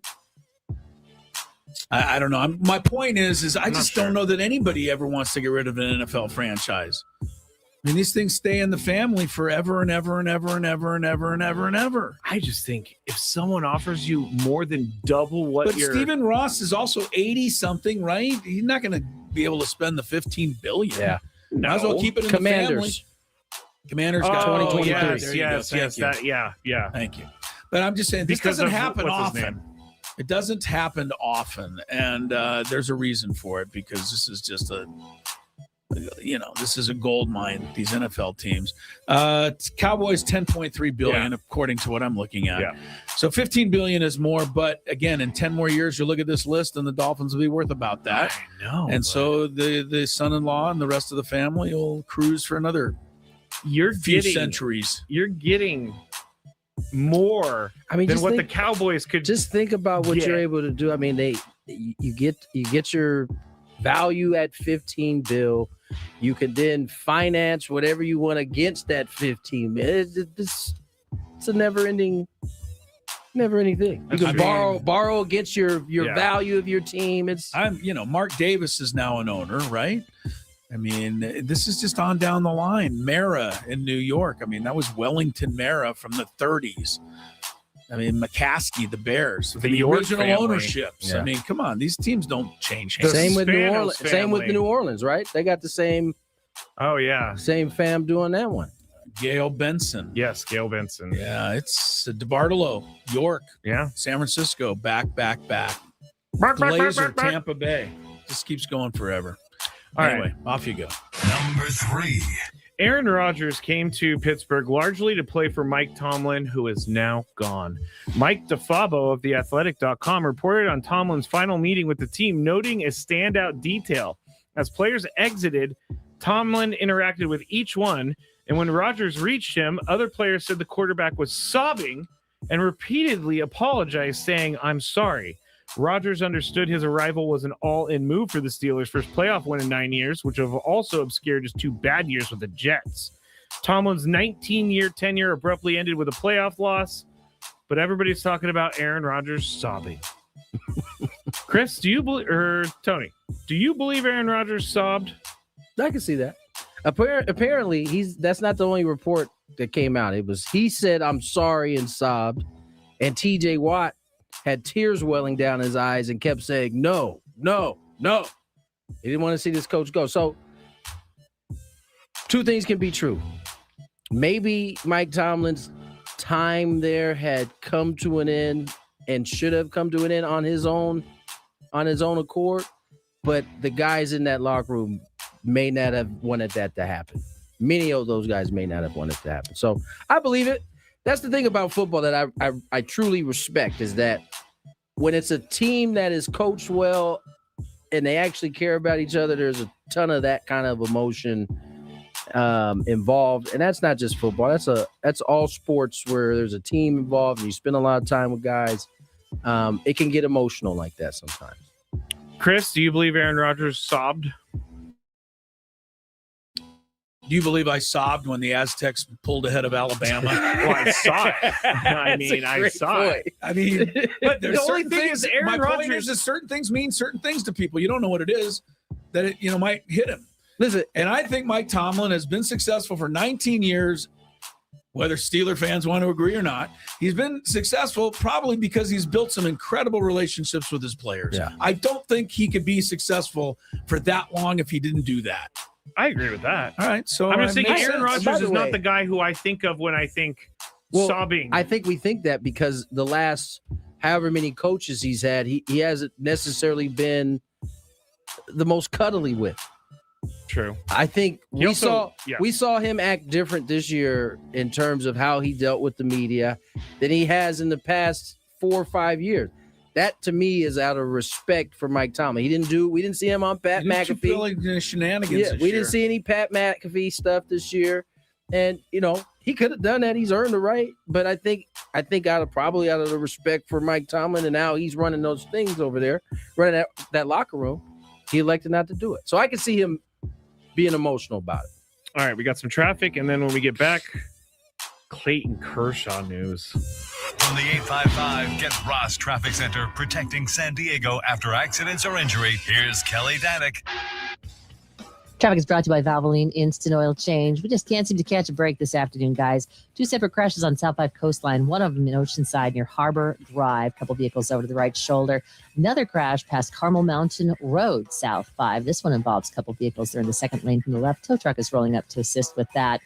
Also, traveling on East 52, accident clear from the Regents Road off-ramp. Another crash up ahead past Santo Road, 2 vehicles in the center divide. Also, a large sinkhole's got some traffic control in place. Marina Boulevard southbound lanes closed between West Marina Boulevard and Napa Street. No estimated time on when that's going to be remedied. New year, new goals. Start with your car at Valvoline Instant Oil Change. A fast oil change and essential maintenance checks help keep you moving into the new year. Check it off your list. Visit SoCalOilChange.com. Valvoline Instant Oil Change. Ready when you are. I'm Kelly Danick with Gwynn Chris, San Diego's #1 sports station, 97.3 The Fan. Number 2. All right, Clayton Kershaw retired, right? Actually, he might not have thrown his last pitch after all. Major League Baseball He's retired from Major League Baseball. Major League Baseball announced today that Kershaw has committed to pitch for Team USA in the upcoming World Baseball Classic. It's going to be it's going to be his final send-off for his Hall of Fame career. Here is Clayton Kershaw talking to MLB Network about this. No, that's really cool, well, Clayton. And you're right. I mean, you're retired. That's what the first thing that came to mind for me is you can throw as much as you want to throw. So that's pretty cool. That's what I told D-Row. I said, I just want to be the insurance policy. If anybody needs a breather or if they need me to pitch back to back to back or if they don't need me to pitch at all, I'm just there to be there. I just want to be part of this group. And, I learned a long time ago, you just want to be a part of great things. And this team seems like a really fun, awesome group. And all these coaches I played with are good teammates, good friends of mine. So it'll be really fun. All right. That was Clayton Kershaw on MLB Network. Now, I had a major problem with Brett Favre retiring and unretiring 5 times. I don't like this. Once you retire, I mean, you can come back for sure, but he retired and now he's a World Baseball Classic guy. Wait, what? You can retire. You can retire. You can come back for sure, but you don't like it? No, I'm saying both things. If you retire, don't do the I'm going to retire, I'm not going to retire. I'm going to retire, I'm not going to retire. I'm not going to retire, I'm going to retire. I'm not, you know what I'm saying? Like Brett Favre did that. So, Chris. Yeah. And I know the answer from your reaction. Right. Does this bother you? Nope. Because I heard him speak on it. And he wants to be there as an insurance policy for the good old USA. I got no problem with this. And, Harold Reynolds, whose voice I'm pretty sure that brings up a pretty good point. Got no worries now. I can pitch as much as he wants. I don't think if Kershaw comes back to the Diamondbacks then next year and then retires again, then I start getting on your side. But not yet. Okay. I'm good. Number 1. I'm not going to give Tony an answer. Tony, go ahead. Does this bother you? No. Okay. It's gravy. It does not bother me. I know. Let this man pitch as long as he wants. Why? Because it's not hurting anybody but himself, honestly. All right. Let him do his thing. He's retired from Major League Baseball. This is the WBC. He wants one last hurrah. Okay. He's earned it. Steve Cohen, owner of the Mets, just tweeted out a little bit ago, and this is not the topic. He tweeted out, "Let me know when you see smoke." I don't know what that means. That? Steve Cohen. Is that the chimney thing? Yes, the chimney thing. Yes. Yeah. So apparently something's happening with them. So when he puts the smoke up, that means Tucker's a Met. I guess so. All right. Rory McIlroy was asked about, and Juan Soto's a left fielder. Yes, Brooks Koepka's return, and he said this about Live Golf's future. They haven't signed anyone who moves the needle, and I don't think they will. I mean, they could re-sign Bryson for hundreds of millions of dollars, but even if they do, it doesn't change their product, does it? They'll just be paying the exact same thing, and they've lost Brooks, so they'll be paying out all this money. See? He counted a re-signing.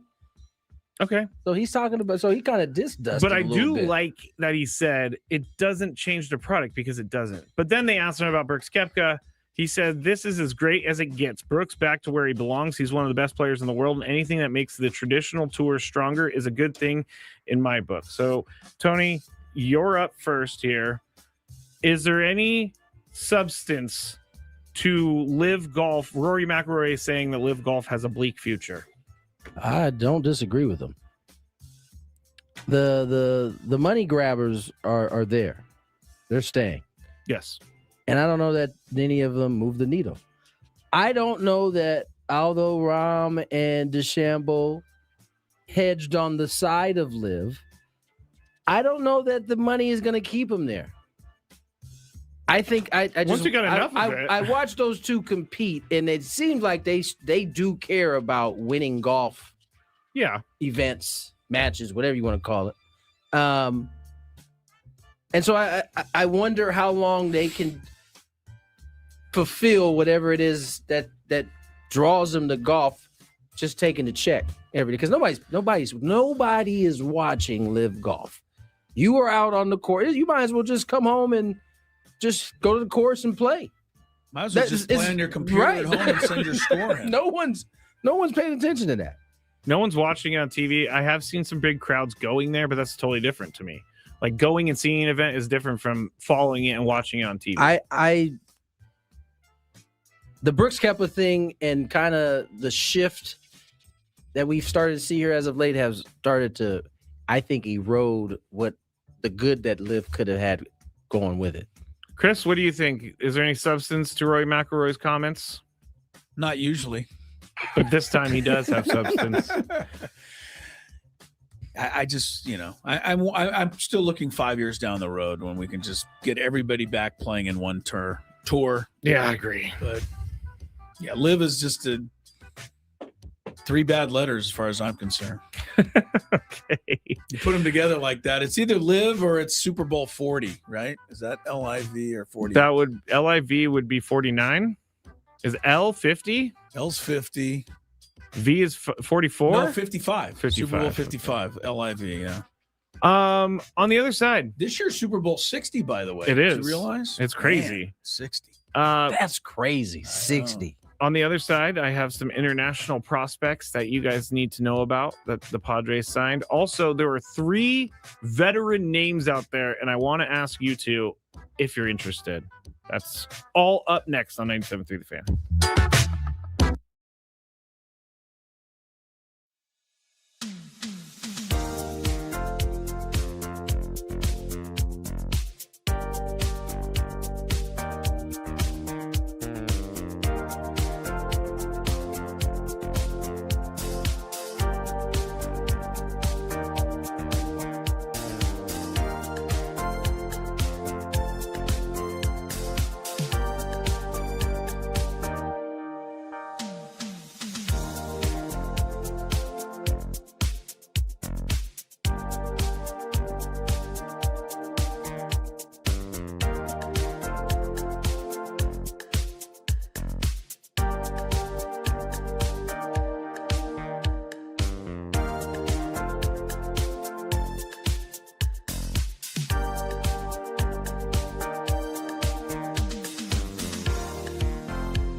Crisello, Tony Gwynn Jr., Scraby, Gwynn and Chris on 97.3 The Fan. Scraby coming up with a Scraby Chronicles an hour from right now.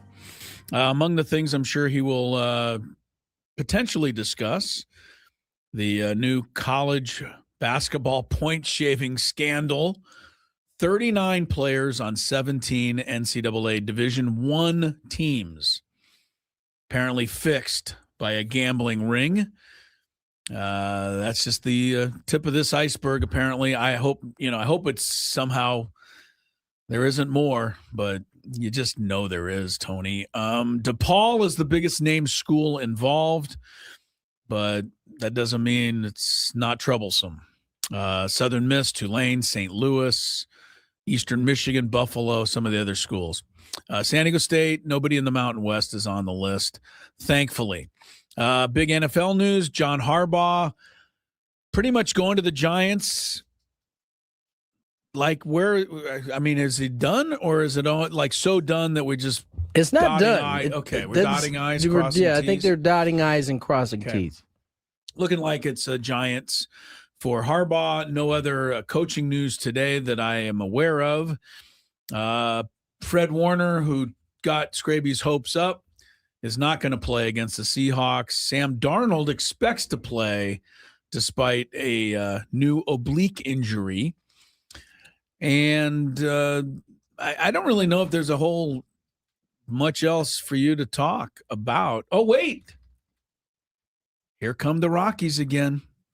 Will Castro, utility man, signed by the Rockies. How about the Blue Jay fans being in a frenzy right now? I don't know if you guys saw this. Miles Straw, you guys remember him? Outfielder for the Blue Jays. Vaguely, yeah. Posted a story, and it says, remember, he was once a teammate of Kyle Tucker in Texas, or excuse me, in Houston. He says, right, Houston, yeah. Anyone in Bradenton, which is where the Blue Jays have their spring training, anyone in the Bradenton, this is where the Astros play. He said, anyone in Bradenton or Sarasota area know a place to get a jersey framed? And it's a jersey of Tucker, his old Astro uniform. So Blue Jay fans, because Miles Straw is now a Blue Jay, are in a frenzy thinking that he's coming north of the border.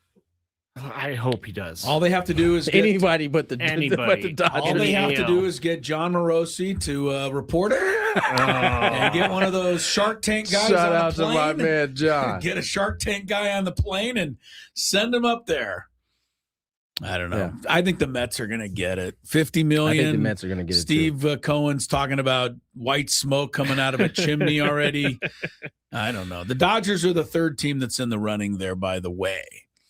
All right, Scraby has a bunch of stuff he wants to talk about, and I'm going to tell you how interested I am in this. I'm giving it right over to him. That's how interested I am in all this. Not very interested. Not really, but I know a lot of you out there are. There's certain things we all like and don't like. Prospect talk is not my favorite. You should probably not tell people to tune out, though. I'm not. I'm saying they'll like it. I'm just saying I'm prospect talk. I'm not there. This is definitely not my thing. Oh my gosh, our boss is crawling out of his No, he's skin not. Right if you're a Padre crazy fan who needs to know every prospect, then this is for you. This is news that we need. Apparently. Yes. News that we need, he says. The 2026 international signing period is open, and they signed a few players. They have signed Joniel Hernandez, Diego Serna, Timothy Mogan, and these guys are supposed to be pretty good. I imagine so. If they wouldn't have signed them, that's all you got. No, they didn't land the actual number one overall international player, but they did pick up a Where'd left-hander. that guy go to? Does it say? It does not say. Okay. I did not. I just talked about Diego Serna. He's considered by evaluators to be one of the top pitchers in the class, and he is from Mexico, so that would be a good little connection here in San Diego. But basically, this article is talking about how the Padres kill it in the international signings all the time. Leo DeVries was the number one prospect in the international signing, and it turned into a Mason Miller. So this is why this is important. It's not important, though, because every name you just said less than a minute ago, I've already forgotten. And so has everybody else. We know that they sign people in the international pool. And when those guys become as good as Leo Dallas DeVries, then we pay attention to it. Yeah. I mean, isn't that fair to say? I think that's fair. ESPN, every year when they're doing the draft and they're promoting the NFL draft, right? What do? They show a shot of 19-year-old Aaron Rodgers sitting there getting his name called, and they go, you need to be watching so you can see the moment this guy's career. Except for the fact of the 40 names that are called, we don't know which ones are going to be something. And then the difference in that case is that we all get a chance to watch those guys, most of those guys develop, and we got kind of a picture in our head, a little bit of an idea of what it looked like. With baseball, unless you get a guy on the College World Series that you get a chance to watch a couple of games, you have no clue. I tell you one thing. I don't have a prize to give away, but if anybody calls in right now and can name any of the three players you named. They will. They've been asking for us to talk about this on the chat. Yeah. They also signed, I did mention Joniel Hernandez. I'm probably saying that name wrong. He's the number 13 on MLB Pipeline's top 50 prospects, a potential 5-tool standout. Is this the Cuban? Correct. Cuban guy? Yes. I don't mean to criticize Joniel Hernandez. He might be what they say, but very few guys are 5-tool standouts. You are a very difficult human being. I'm trying to be legit, straight up on this. He is being fair. I think it is fair. I would love to see that happens. We 100%, no, I shouldn't say 100%. What we 95% know is that Mr. Hernandez will not be that guy in 2026. Let me ask you one question a little bit related to this. The day before the Padres sent James Shields to the White Sox, did anyone know who Fernando Tatis Jr. was? Industry folks did. Okay. But did anyone around here know who that was? You were I was a drunk, so I don't remember. I was a drunk. All I remember about that, though, was that people were very excited. Sure, because they were told to be excited. We were told to be excited. He's great, but nobody knew who he was. Nobody was sitting here going, God, if AJ could only get this kid from the White Sox, we'd be on our way. It's so funny. We were watching that Yankees-Mariners game that was the from the postseason from 95. Right. And you're watching these guys playing on the bench. I mean, looking like he is just there to look like he was a bad boy. Right. Yeah. Was Derek Jeter. Sitting there watching the game because his career didn't start till the next year. He wasn't playing yet. But he was in uniform. And at least at that point, he had gone through the minor leagues and had done some things. And so I'm pretty sure on that telecast, they didn't stop the game and go, look at this kid on the bench. He's going to the Hall of Fame. He's going to be somebody. It's not, I get that people want to follow this. I understand it. You care about the future, but it's so almost impossible to predict, especially in baseball. And as Tony says, we don't even get to really follow these guys. No. They all kind of disappear for 6 or 7 years. And that's the hope, is that they disappear. And then like in year 3, you're like, yeah. Oh, yeah, that was the guy that Scraby talked about on the show. Brought up on the show. I wrote it down. Thank you. I'm going to move on from this. Thank you, Scraby, for bringing our attention to those players. I'm going to move on from this, and we're going to talk about something else with the Padres related with Major League players, because you can't say you're not interested in Major League players. Let's go. Give it to me. Padres signed Nick Solak and Omar Cruz to a minor league deal. Solak had a few moments of glory for the Rangers, did he not? It's more of a depth thing, right? Yeah. Typically. Okay. Omar Cruz. We had Omar before. Yeah. So he's back on a minor league deal. Left-hander. Sounds like he's a pitcher for sure. Yes. I'm very pretty sure he's left-handed. I can't say things because I'm afraid I'm going to be wrong. That's good. You got a little governor on you. Took a long time to get it installed. Now, here are 3 names I saw as possible signings for the Padres at first base: Paul Goldschmidt, Justin Turner, and Rhys Hoskins. Goldie had a tough one last year. He's getting older, but he could be a first baseman DH. Listen. Sometimes get you a Goldschmidt, Paul Goldschmidt, or Rhys Hoskins. JT, listen, I love JT, but I don't know. Does he have as much as those guys left? That's the question. My biggest hang up is, are they just signing another Nelson Cruz, Matt Carpenter? I don't know that they're that. Maybe, I don't know. Jason Hayward, Yuli Gurriel. Is that one of what they are? What did Reese do last year? I think he was injured Very for a little. little bit.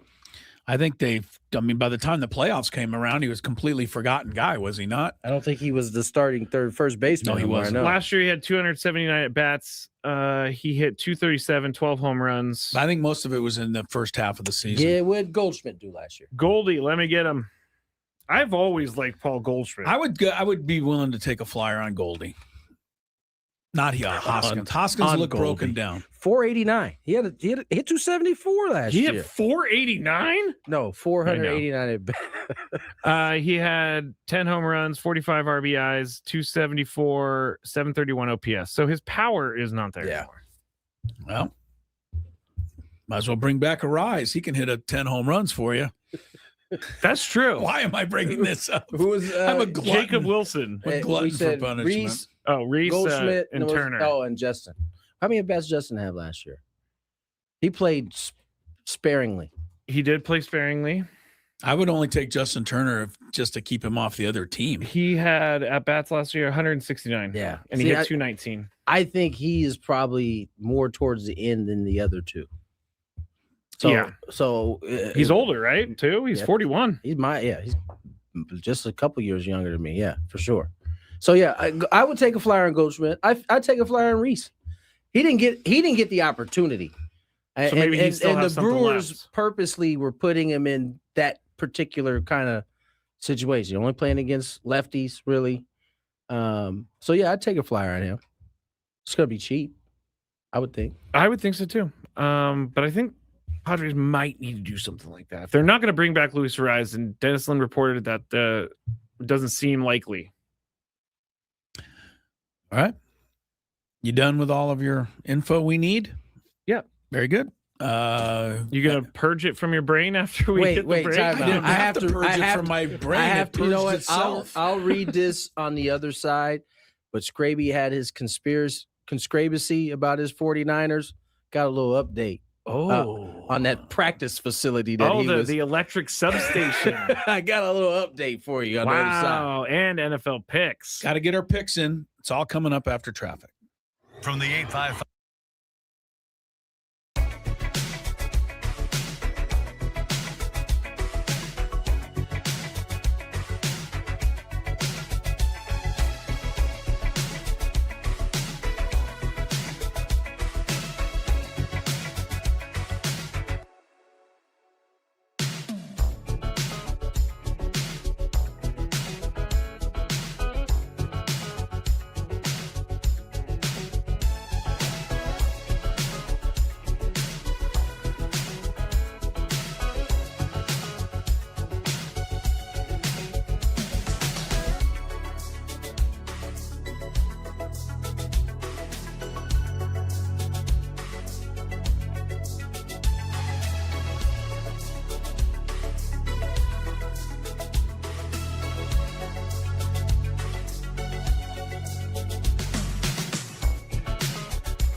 These were in full effect yesterday.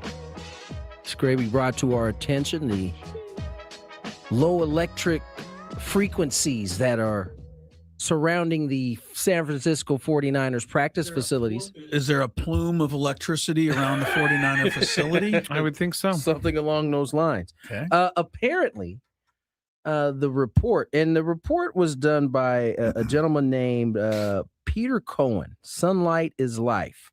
He claims to be a doctor, correct?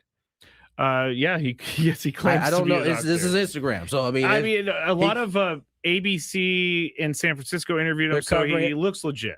I'll just read you really some of the report that Scraby was talking about. Low frequency electromagnetic fields can degrade collagen, weaken tendons, and cause soft tissue damage at level regulators call safe. He says we have real world case study proving this. And NFL teams who practice facilities sit next to a massive electrical substation. That would be the 49ers. And so, as you can imagine, if Scraby's reading this, so are the players that play for the San Francisco 49ers. Kendrick Bourne brought it up the other day. San Francisco 49ers, statistically the most injured team in NFL over the past decade. Since moving to Levi's Stadium in 2040, top 5 in adjusted games lost, 10 of 11 seasons, 7 or 8 full Achilles pectoral patellar ruptures. Average in the league is 2 or 3. They're at 7 to 9. 40 plus major hamstring calf tears, high ankle syndesmosis injuries every single year. No other franchise comes close. And so because of this, apparently a lot of 49er players are reaching out to their agents. The agents are then calling the team.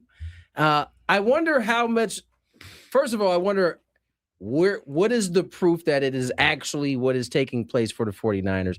More importantly, if the 49ers will get enough heat that they actually will have to move to a different place. Now, that isn't just like, all right, we're going to go move down the street. You got to find a place where you can, that either already has a practice facility or that you can build one. They just built one when Levi's was built. They're not moving from that place. But yeah, after George Kittle tore his Achilles, players are starting to talk about it. And I think a mass exodus is in, is to be called for. To leave the 49ers. I hope next year they can't field a team.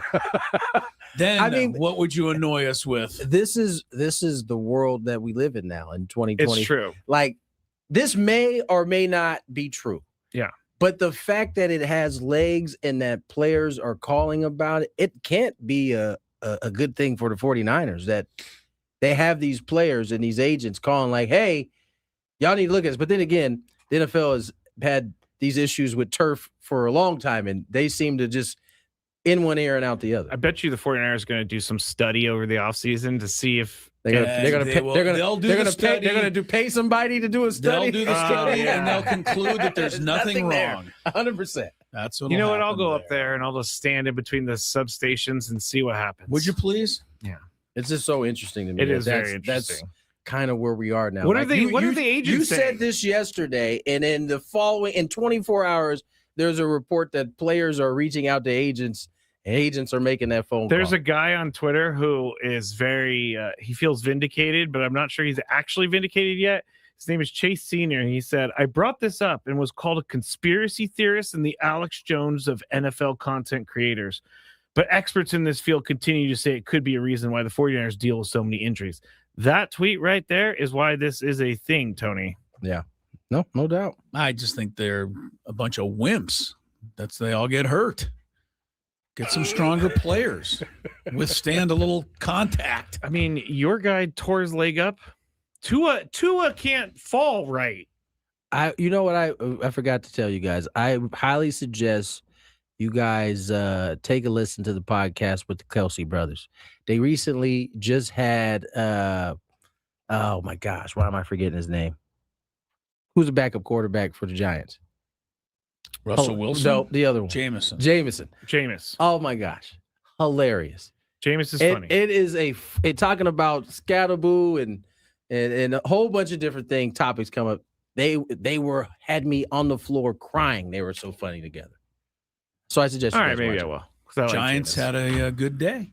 Apparently, looks like they're going to get Harbaugh. If you just tuned in, John Harbaugh, of course. Yes, John Harbaugh. All right, ready for it? Well, we're not really ready, but we'll do it anyway.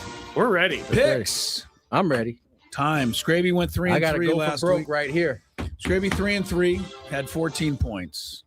Chris 3 and 3 had 12 points. Tony 2 and 4 had 7 points. There's a long way to go. Today we'll do a 4-point game, 3, 2, and 1.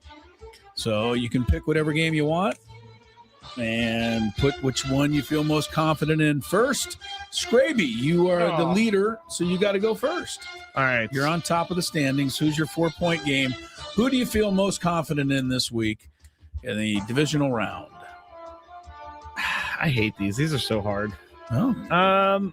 In the divisional round, I feel most confident that the Buffalo Bills will win. Buffalo will beat Denver, you say?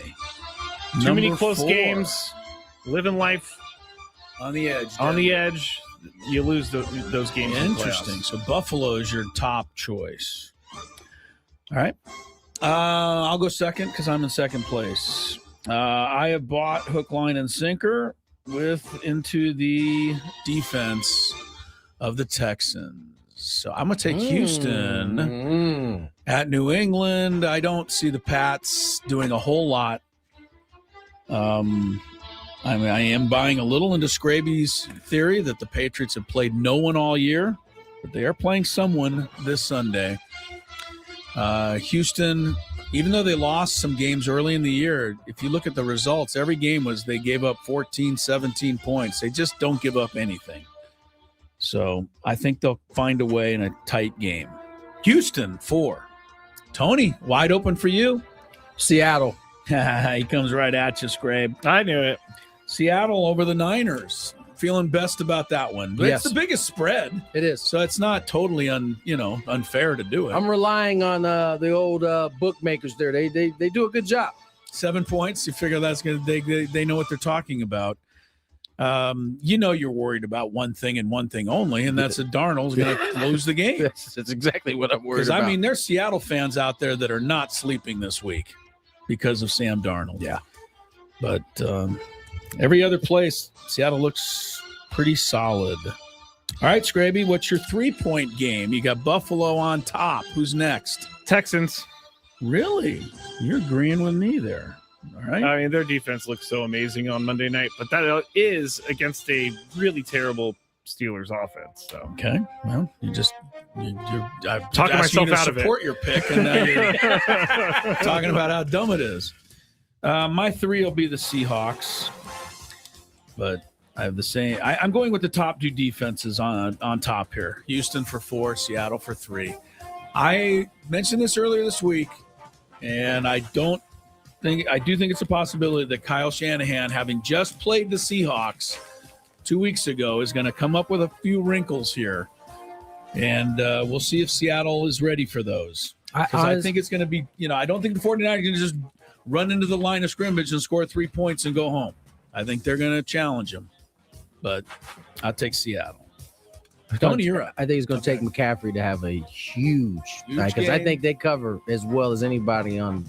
It's hard to get open against them. And the 49ers don't have the all-time receivers. Jennings will get thrown out of the game by the third quarter doing something stupid. He very well might. Yeah. I'm going with the Rams, baby. Rams, number 3, he says, at Chicago. Okay. Rams are favored on the road. They're the only road favorite this weekend. 3.5-point picks. All right. Scraby for 2, and you got the 2 NFC games to choose from. My 49ers. Hopefully get Ricky Pearsall back. You're going bang, bang here? I'm going bang, bang here. Bang, bang here. 49ers over the Seahawks. Ricky Pearsall to stretch the defense. Yeah. Brock Purdy's 4-0 against the Seahawks in Seattle. They've won the last 4 times there. You told me that yesterday. That's something, yeah. I will say another thing is that Trent Williams didn't play 2 weeks ago when the 49ers couldn't move the ball. That is true. He's a big difference maker. Huge difference. All right, my number 2 pick. Same reason as you, Scraby. If Denver ever beat anybody by 10 points, I'd be worried. But they don't. and it's going to be close, and you're not going to beat Josh Allen in the end. Buffalo at Denver for the win. Feeling better about this pick because Stephen A. Smith today emphatically picked the Broncos.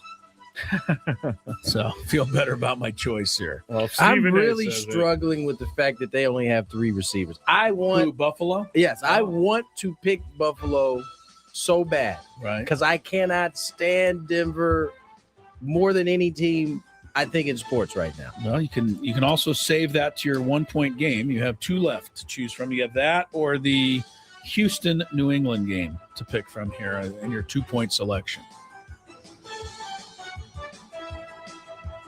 Give me Buffalo. Goes Buffalo. Gives in. All right. Buffalo it is. Down to the 1-point game. Scraby, your pick is between the Rams and the Bears.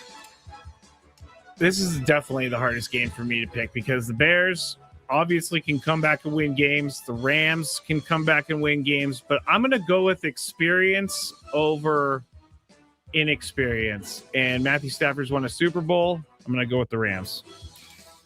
Rams for 1. Rams, baby. Scrabs has got a Buffalo Houston AFC Championship, which would be crazy because it would be a 6-5 seeding matchup. And then you got Niners Rams, which would also be a 6-5 seeding matchup. That's random. That would be weird, yeah. My 1-point pick is also between the Rams and the Bears. It's funny. All I will say is that when I began the week, the Rams were going to be my 4-point pick. I felt the best about them. As the week has gone on, I felt worse and worse and worse. As the weather has gotten worse and worse and worse.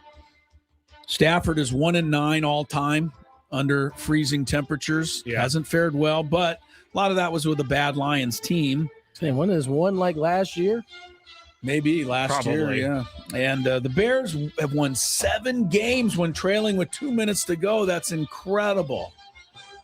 But I got to go with the Rams just to sneak it through.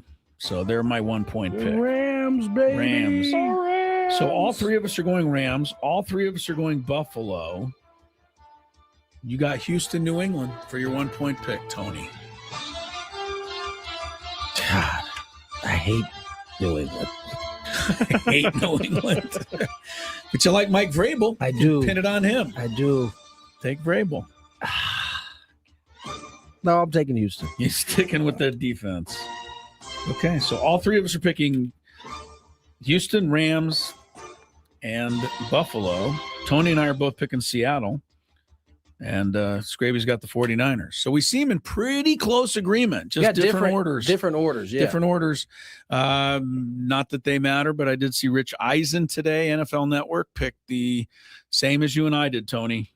3 visiting teams plus the only one, the not the Niners. Sorry. We'll see. So I never liked Rich Eisen anyway. Yeah, I never liked him. It could very easily go 0-4 for any of us because I think the games are all hotly contested. Facts. I think since we've gone this far, we need to do biggest fan before we go to break. All right. So I'll be happy to announce it. Okay. Because I like her name. Because it's easy to pronounce. No, it's.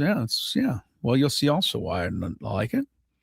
Congratulations to today's biggest fan, Chris Tina Henrich. Probably Henrich. Henrich. Christina Henrich of Mira Mesa. You're today's biggest fan. Give us a call within the next 10 minutes. 833-288-0973. Christina, you will qualify if you call for the grand prize, 20 tickets for you and the gang at Odyssey Suite, a night at a Padres game with all the staff and catered food by our friends at Spiro's Mediterranean Cuisine. The rest of you, register your name, 973thefantasy.com/biggest fan. Picks are in. Interview of the week was a doozy. It's coming up. Stick around.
That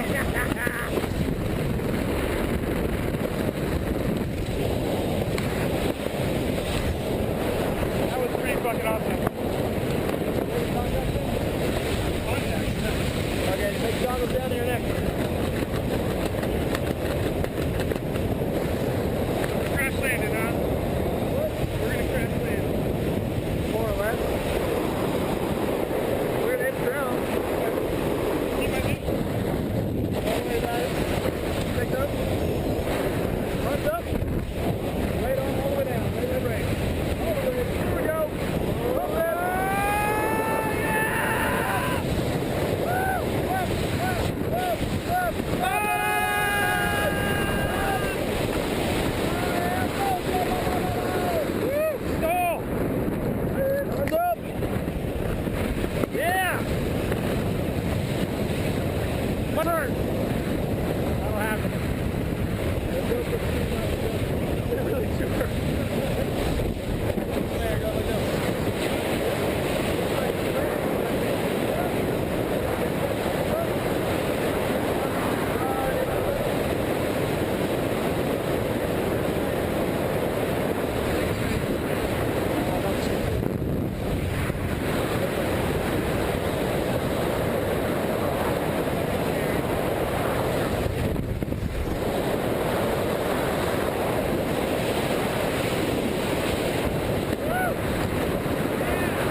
Oh, you idiot. Typical tandem student right there. I tried. I wrecked your good job, buddy. Fun, huh? You need help with anything?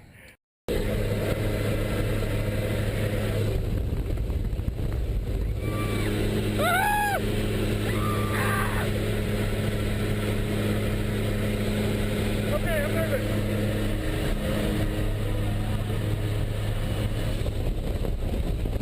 Stand up, stay low. Hands on the heart. Stay low.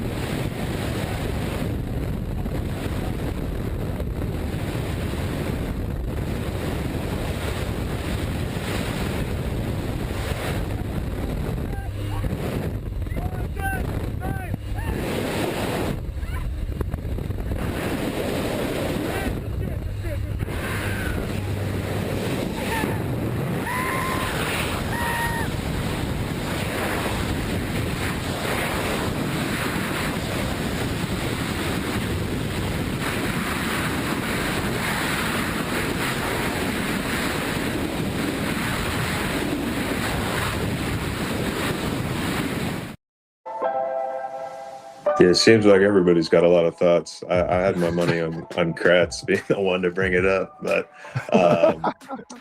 yeah, I don't know. It's an exciting conversation that's been had year in and year out since I did transition to the bullpen, and I've had a lot of success, and right now to go away from that success doesn't make sense for me.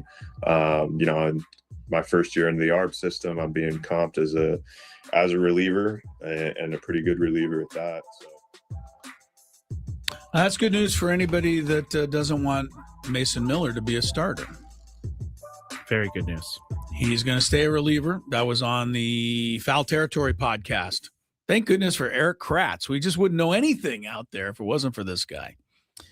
And they Foul Territory people. They have several guys that are former players, but that actually wasn't an Eric Kratz question. He was banking that it would be Kratz that would ask the question. No, but Kratz would ask that question. He's very Eric is very straightforward. He's not going to beat around the bush too much. Well, Mason Miller going to be closing. Do we get does he have a song for the 8th inning? Tony, do you remember? They did something for him. He does have a song. So they can transition that to a big light show, hopefully in the 9th. I mean, I got to tell you, Trevor Hoffman thing, followed now by the Robert Suarez, are highlights at Padre games. I think one of the reasons they're also highlights because it usually means we're about to win. True. But I think a lot of people stay in their seats just to see Suarez come out. And hopefully it'll be the same for Mason Miller. All right, Gwynn and Chris, 542. Scraby takes over at 6 with the Chronicles. And we got our interview of the week. We're doing it today because tomorrow we're off. Scraby doesn't want us to tell you that. I don't know why you don't want us to tell people that.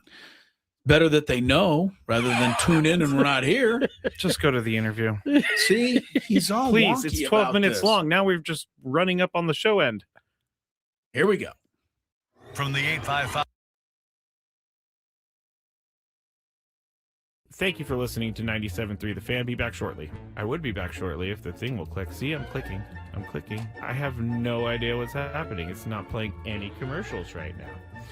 Well, this is just great, everybody. Let me see if I could try to start another one. All right. Well, this is awesome.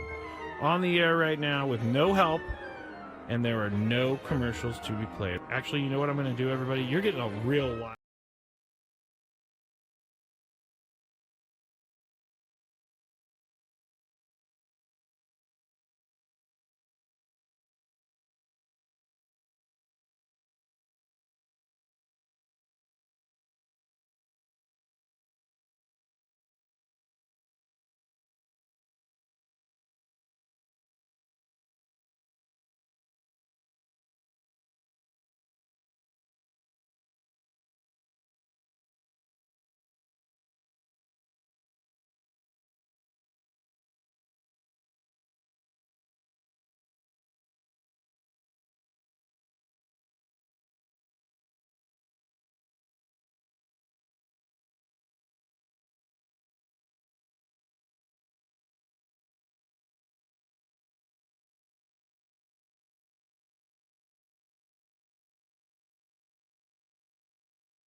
awakening came a couple of years ago when, our system, didn't produce like we had hoped, and we just couldn't dig ourselves out of that hole. But again, I think, for me, the battle and the challenge to try to do it in Colorado was always there. And that's a tough place. Yeah. Tough place to win. It's a tough place to pitch, as you guys know. But there's been years where it's been done. So, I think there's always that hope that it can happen.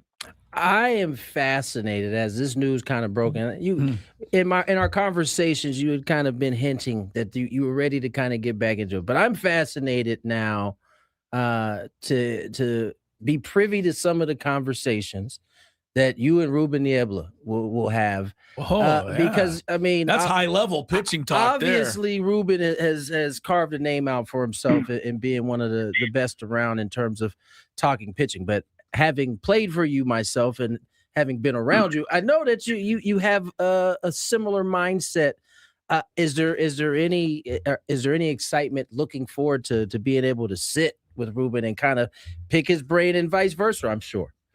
Yeah. I haven't, Ruben and I have crossed paths. We've, gestured the high sign.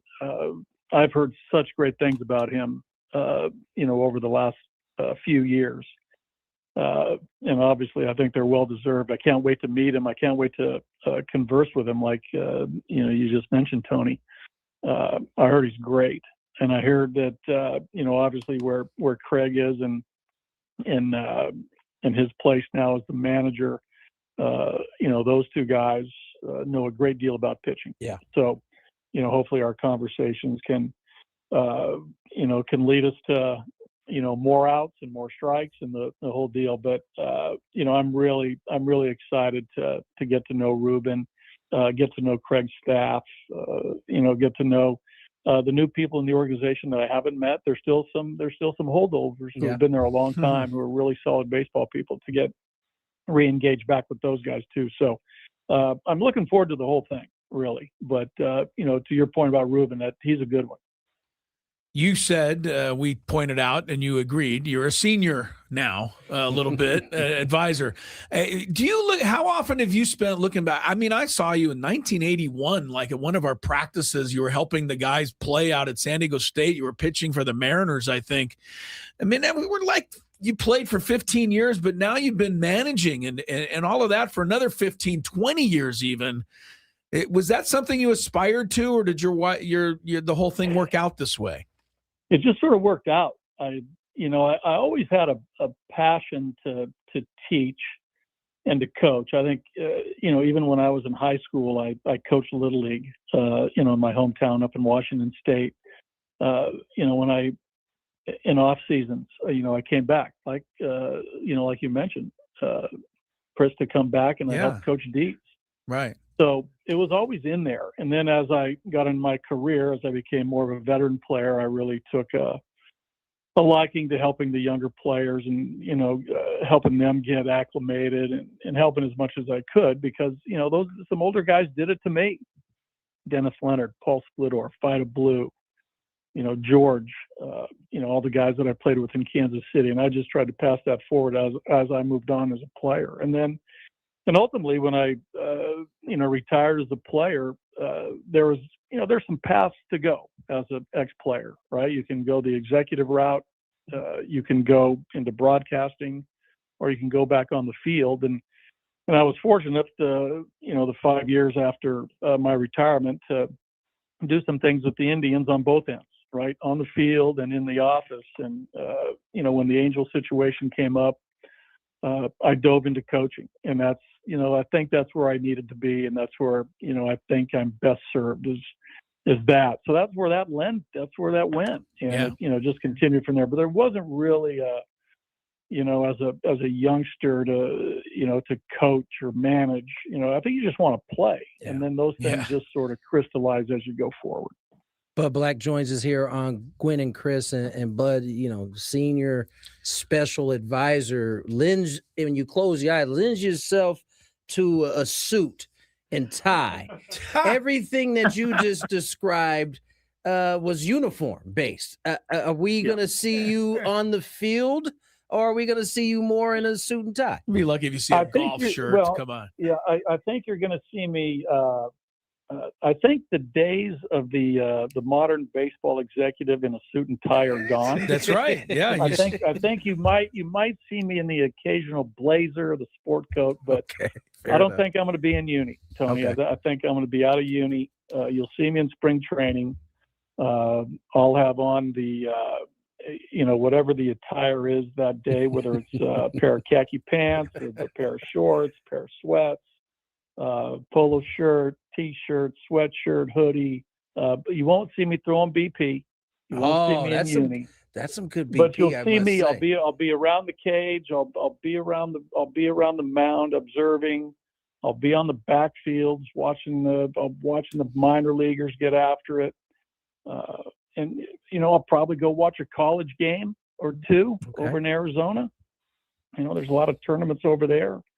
So wherever I'm needed. But I think no uni for me. You'll see me in the the modern day executive wear. Little Tommy Bahama. Bud Black is our guest. Okay, I got another minute, hopefully, Bud, if you don't mind. And this is, I hope this embarrasses me more than it embarrasses you.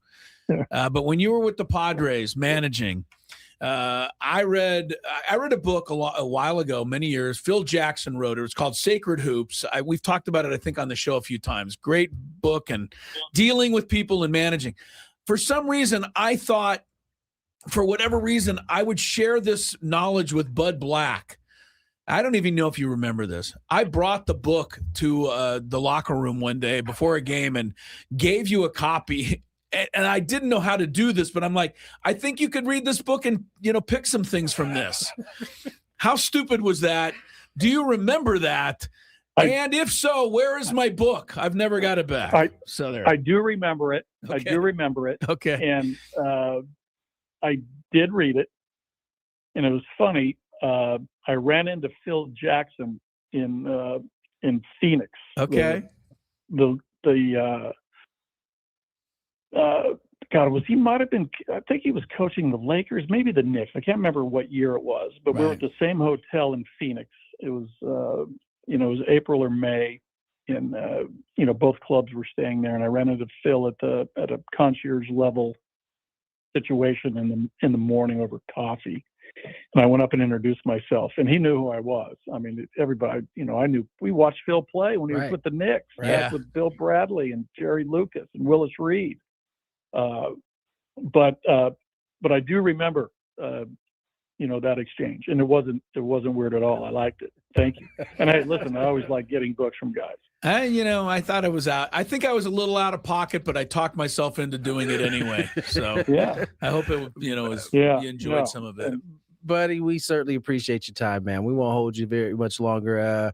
I look forward to seeing you when we get out to spring training here in about probably a little less than a month now. Happy to have you back, man. Yeah, this is awesome. Thanks, guys. Good to see you. And you guys will be out there for a little bit of time, a lot of time. Tony will be I'll be out there the whole So, time. They come out for like a week, though. We'll come down. We'll say great. hello. So. Oh, good. Okay, great, Tony. All right. Thanks. Tony, I'll see you in a few weeks. Yes, you will. You see down at Tony Gwynn Stadium. We have a nice little event they're playing that day. That's gonna be a good event. Get that out there to the people. That's gonna be a good event. I will too. All right, guys. All right, fellas. Thanks. See you later. Bud Black back with the Padres. Love it. Yeah, that's all good. I don't know anyone's gonna not like that one. Oh, there's some. There's some Krabby Patty. How out can there. you? What? He's not even doing anything. There's some Krabby Patty. He's a out senior there advisor that definitely is upset about. Sounds like Scraby doesn't too fired up about it. No, I'm honestly. fired up about it. I'm fired up that these people would have an opinion about it. I'm sure someone does. Oh, well, that guy won a lot while he was here, so now he's back with the organization. 100%. Scraby will have more on this and other items with the Chronicles returning. Sorry we're not in tomorrow or Monday, but we'll have a lot to recap Tuesday. We'll see you then. Adios.